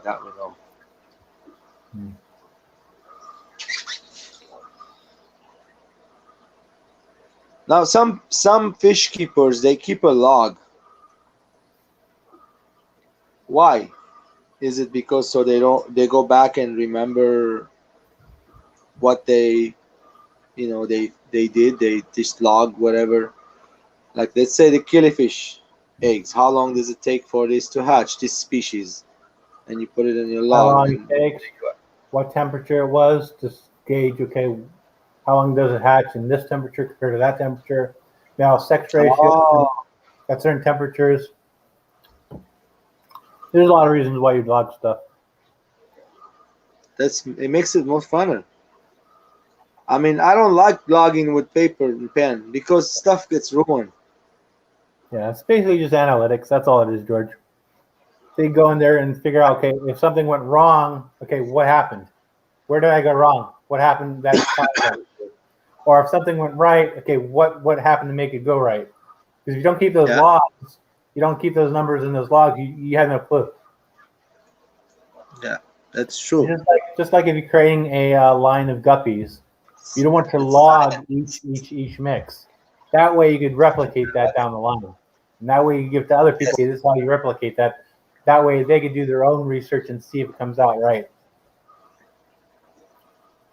The other night, I was breeding the rainbow shiners. Alex is like, dude, what's the water temperature like? What's the pH is like? He goes, what's the water flow is like? I'm like, relax. I'll tell you everything. Don't worry, Alex. I'm like, okay, water temperature here. I showed him with the gun. You like it? It's 72. He's like, oh, okay. It's not that cold. And I go, yeah. And the water movement, I go, sponge filter, bro. But it's got the sponge filter that going up and it's shooting forward. Like the cheap one. And then I said, pH? I don't know. To tell you the truth, I've never tested it. I can you're test talking you're talking about the good sponge filter, which spits the water out that way. If you call that a good one, I'm going to throw my head in the trash. That's a bad filters, bro. It's no good. Cheap something knockout. I'm not going to sound racist, but yes. It works, George. It does what you need it to do, George. Okay, let me show you one. Wait a minute. We got to talk about this. Here we go. You ready? So, there's another piece. Hold on, it's missing a piece. So let me bring that piece up. So this is the piece that makes it go forward. Mm-hmm. It's like this, right? So they're like that. This one is like this and has the two little thingies right here, suction copies. So I have the air going, all of a sudden stops working. No bubble coming out. Every 2-3 days. You're telling me worse is good? You have to do this. Look, you have to take it apart right there. Then you have to grab this right here and then twist this one back and forth, like to loosen it. Now, you know why it's doing that? Because my city is hard water. It's clogging the little tiny holes in there, bro. I've never had a problem with any of those. Yeah, if I'm using RO water, no problem with the filter. But because of the hardness of the water, the city, it's clogging the little tiny holes. And those are brand new ones. I just got them. George, I've never had a problem. I don't use RO water. I've never had a problem. Dave, you know how many it's clogging, bro? You want me to log them or something? You're not believing me, yeah. Maybe it's just the brand you bought. Maybe it's just the brand new. I normally buy the bigger ones as well. So see how it makes this hard water on top of the plastic? That's what I'm talking about. The bubble popping right here. So it's doing the same thing inside. It's clogging. After a while, it does that. You have to either take them apart. I've never had that problem, George. Nope, that's not a problem. That's my problem. Technically, if you look inside here, it's all white. It's my water. It's hard, bro. Very hard. My Magic hard water, too, man. Magic water. Danikin calls it. My water's hard too. Yeah. I'm thinking that's the problem there. You come over next time, I'll show you. I'm sure that's the problem because I can see the holes are closed with a little dusty white stuff coming out of the sides. Well, maybe this is the brand you got though. I like those ones that spit out the water that way on the sponge filters, just because it kind of disperses the bubbles easier, so it doesn't make that loud bubbling noise. Yeah, it doesn't create that loud bubbling noise if it's just kind of just going straight up. This works really good. Silence like some of them is crashing. I have to take it apart and do this and then put it back in, and it works for another 5 days, 5-6 days. Maybe I have to take it apart and clean toothbrush, but it's only 2-3 weeks old. It's not that old. I have to do that every 3 weeks. Those filters not gonna work. Not convenient for me. I was today even thinking, I have some money sitting in the LFS. I can go get small filters, 14 of them, replace 14 of these and dump them away. Like literally. Or you just try re-engineering that one. I don't know how that's gonna work. Re-engineering. The holes a little bit more that are getting clogged. Plug it outwards, you mean? What hole's getting clogged? What hole's getting clogged in there? It's not the hose. Okay, so here we go. What hole is getting clogged? So this is where the airline goes, right? The airline goes right here. Yeah. And then it goes inside here. There's little tiny holes all the way around where this plastic sits. Let me show you. I'll take it out. I'll take that plastic. There you go. Inside here, there's a bunch of little tiny holes. So those holes are filling up with the what you call it, and it's making the water stop. It's filling up with hard water. Can you embiggen the holes? Can you enlarge the holes? Maybe if you gouge them, I don't know. Maybe. Try enlarging the holes. Because whoever made that one probably made the holes too small. Possible.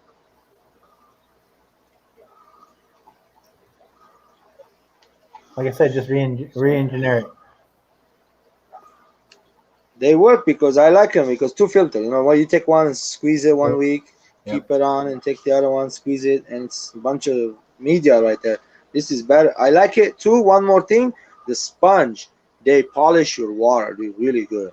These fine sponges, I like them a lot better than the bigger hole sponges because the bigger hole sponges, the small debris, they don't polish. They stay in the water, looks murky and stuff. These ones, they polish your water really good. Like in 24 hours, you have nothing, no murky left.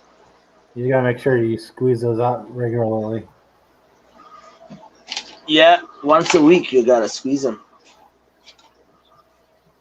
Squeeze them real good. Got the suction cups on it. I'm getting a new air pump too soon because Mr. Dunn wants his air pump back. Imagine he comes and takes it out while I have my fish room running. I'll be like, no, you can't do it. You'll kill all my fish. You figure out which one you wanted? Which one are you buying? I think I want the biggest one. Yeah. Like I think the one that is 80, I think. Not the 60, 80. They have the 40 and the 60 and the 80, right? I'm thinking to get the 80. You know what I'm talking about? Jimco? Yeah. Yep. Linear piston. That's the one. I'm not going to go with piston diaphragm. I'm just going to go linear piston. And then later, I'm going to buy another one too. Maybe smaller, maybe the 60, just so I have it for backup. Unless you guys say otherwise. Say, no, George, if you have the 80, don't buy the 60 for backup. Buy the 80 for backup. Then I'll listen to you. Well, how much you need? Which one do you exactly need to run that place? 60 would run right now perfect. Even the 40 would run it perfect. But I'm thinking if I want to get more tanks in the future house, so I don't need to worry about it, you know? Because I'm thinking to move, Dave. I'm literally, if I find a place and saved up a little bit money here, I'm gonna move out of here. Hopefully in this next few years. Myrtle says 2 smallers are better than 1 biggie, in their opinion. Yeah, you can connect them to. Fisher Clarks, there is no shipping on stickers. So if you on the name of your price, if you put $1, you just pay $1. You bring it down to $0, it's going to be $0. So no shipping required.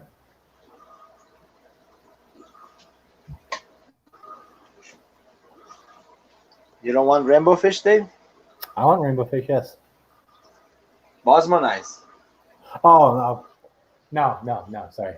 I was thinking rainbow shiners. Those are, I promise you, those, don't worry, you'll get those. Gotcha. How many you want? 6 is good? 6 would be good. 4 males, 2 females for you? Or half and half? Half and half. I got no joke, 8 males, 2 females. And they're having a bunch of babies, dude. They go crazy. Okay, then maybe 4 and 2. Because the boy look better. No joke. The boys are the ones that are fantastic. Yes. We'll see what we get first. I hope I get a bunch of boys and girls. If you have 8 to spare, I'll take 8, and I'll just take 3 females. I have a batch right now growing up already, nice sizes. Those ones can go, but I'm thinking to keep those because I don't have girls. I want to see what I get out of it, and then when they're full size, and I'll breed those ones. Those ones are staying with me, but there's new ones I already hatched. Yeah. Week old, 3 days old. They always hatch.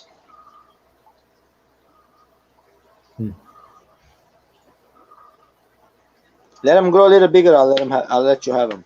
Cool, thanks. I still need to get a tub ready for him anyway, so. Oh, it's gonna take at least a month, bro. Wait until we warm up a little bit. Well, I kind of need to get the tub in there because I need to do some digging. When do you think it's gonna warm up? What? When do you think the weather's warming up again? I have no clue. No clue. Good night, Fisher. So yeah, I was testing my water earlier, and then you started the topic. I'm like, that's a perfect topic. I need to talk to him. I need to get up there and talk to him a little bit. One of the members of the AKA is a fish paleontologist, artist, biologist. He is a good friend of Sam Scales and me. Cool. You know, George will probably get to meet Sam Scales. I'm sure. You know why I did testing on the tank today, Dave? Because I did the one that kitty litter planium. What's that, Dr. Novak guy? It's been about a month already. Yeah. I don't think that stuff is working though. Maybe I've done something wrong. The anoxic basket, And I mean, I don't think I've done anything wrong. I did a basket, pretty big one. It's for 180 gallon, and this one's used a smaller one George. for big ponds. So I did put the kitty litter, some what is that called? Clay looking thing, the clay Are you trying? block It's pieces. supposed to remove nitrates, right? Yeah. Give it time. It takes a while. Like, okay, how long? More than a month. I don't know how long it takes. Let me see. What's the system called? You see, nitrite was 0, man, on my water, but the nitrate, Yeah, I know you're talking about nitrates. and I tested it before water change, and I tested it after water change. Everything is fine. Yeah.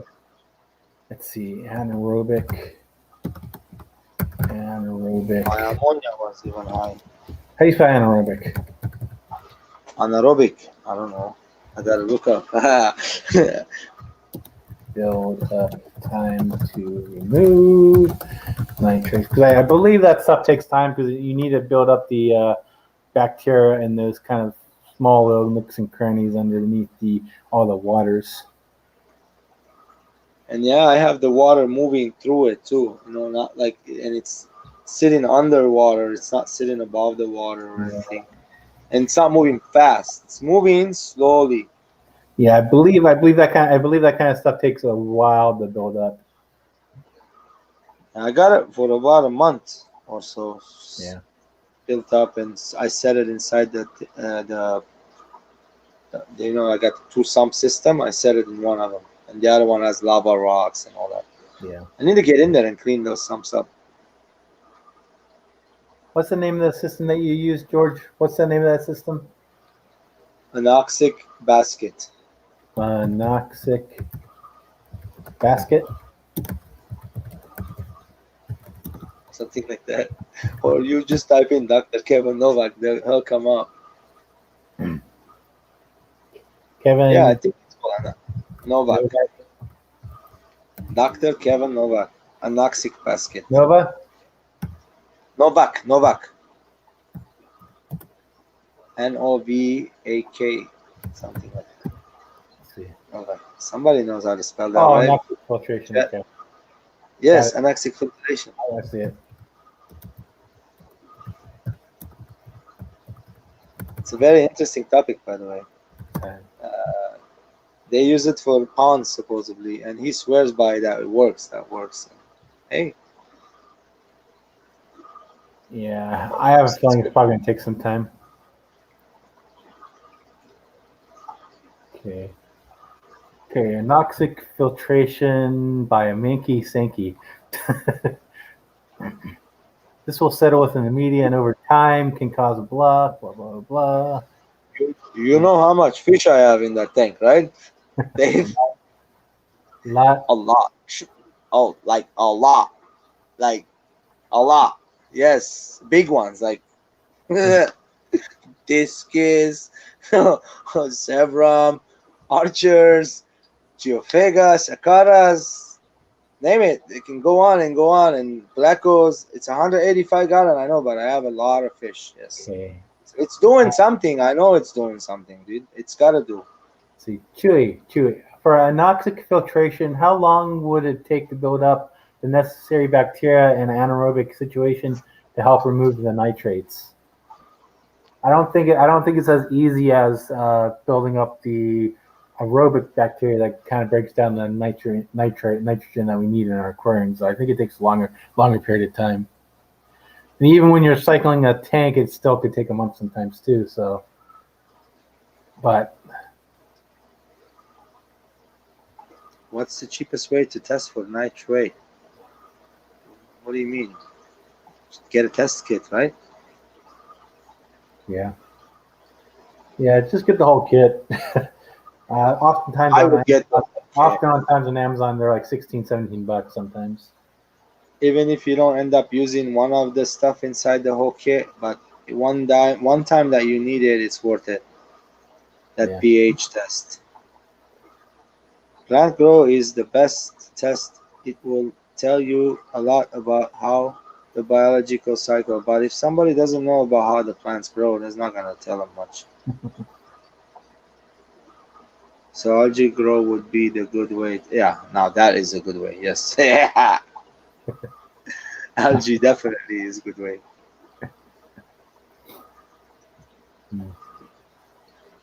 How long would it take for the anoxic filter to work?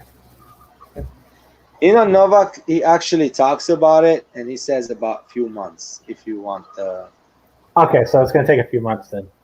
Yeah, I watch almost all his videos except But the recent see, 5 George, of them. see, George, you've only been having it for a month, so give it some time.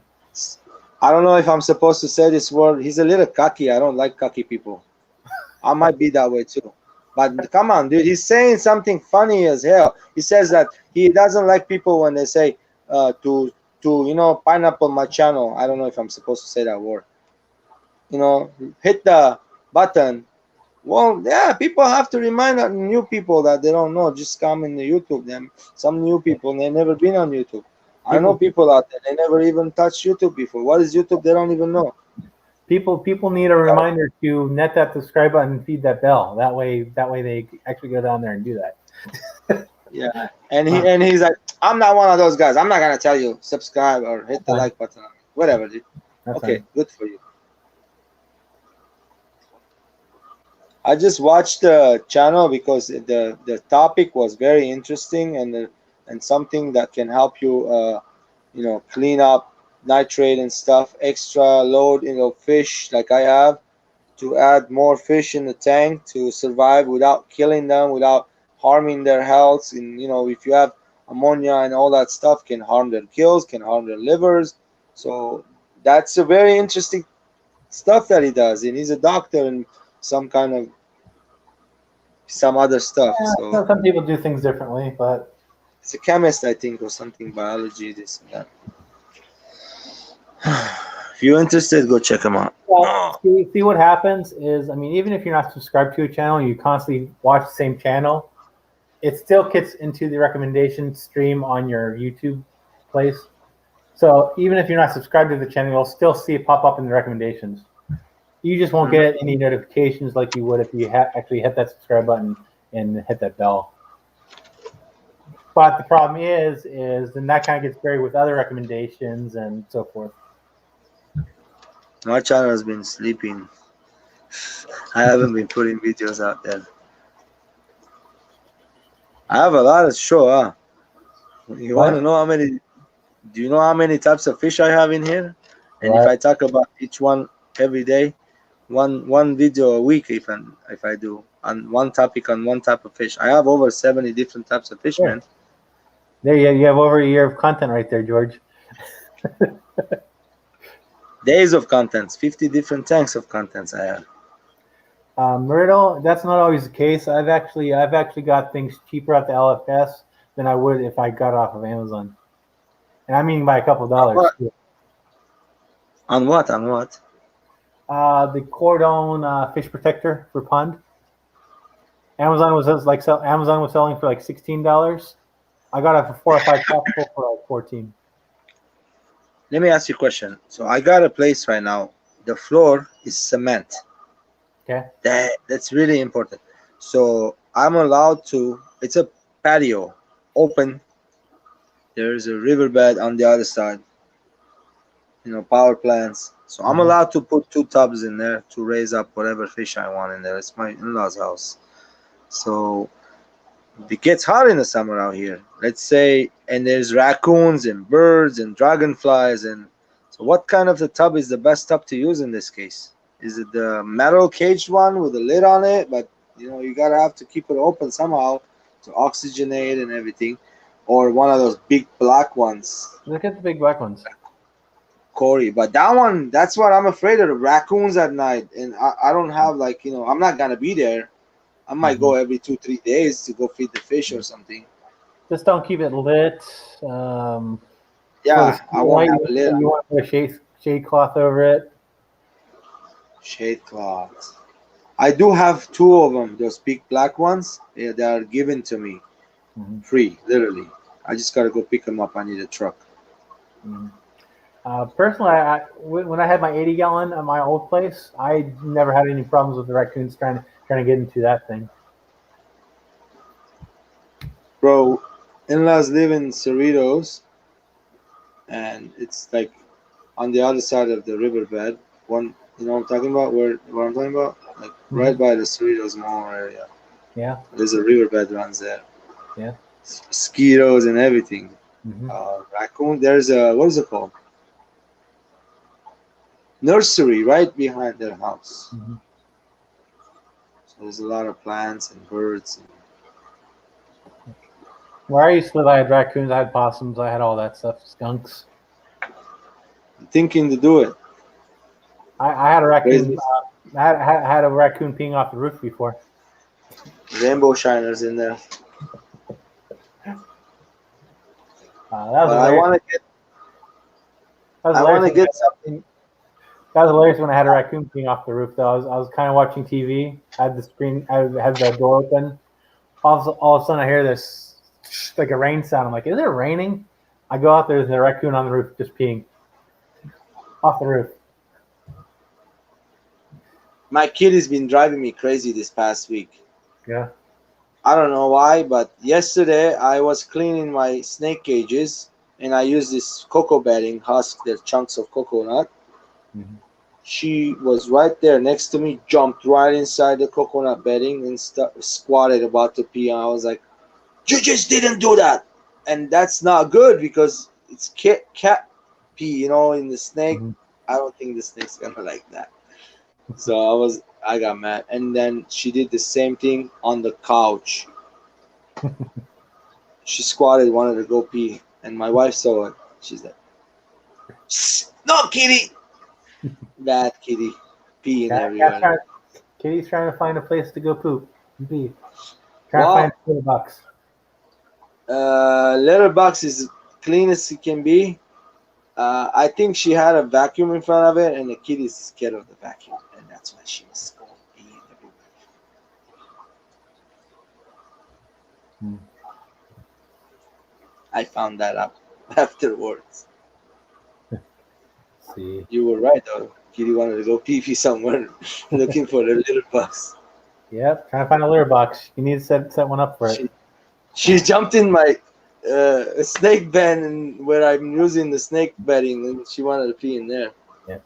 See, however, old-time aquarists have done what LRB has done for years. That is where the inch-proof, fish-proof gallon theme came from, as they would factor in some issues like electric power failures.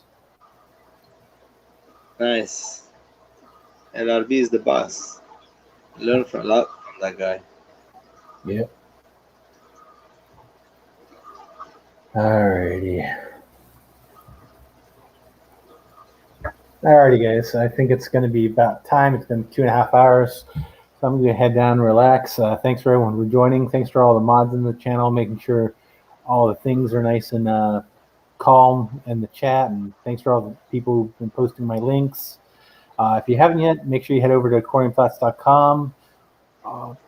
Buy things if you want to buy things, or if you go to aquariumflats.com/stickers, you get stickers from me. Keep in mind they are name your price, so just name your price and I'll send them out to you. I still have a couple new orders I got today that'll probably ship out eventually when I go to the post office next time. And anyways, thanks for joining me and have a great day. Can I say something before you end up? Yes, George.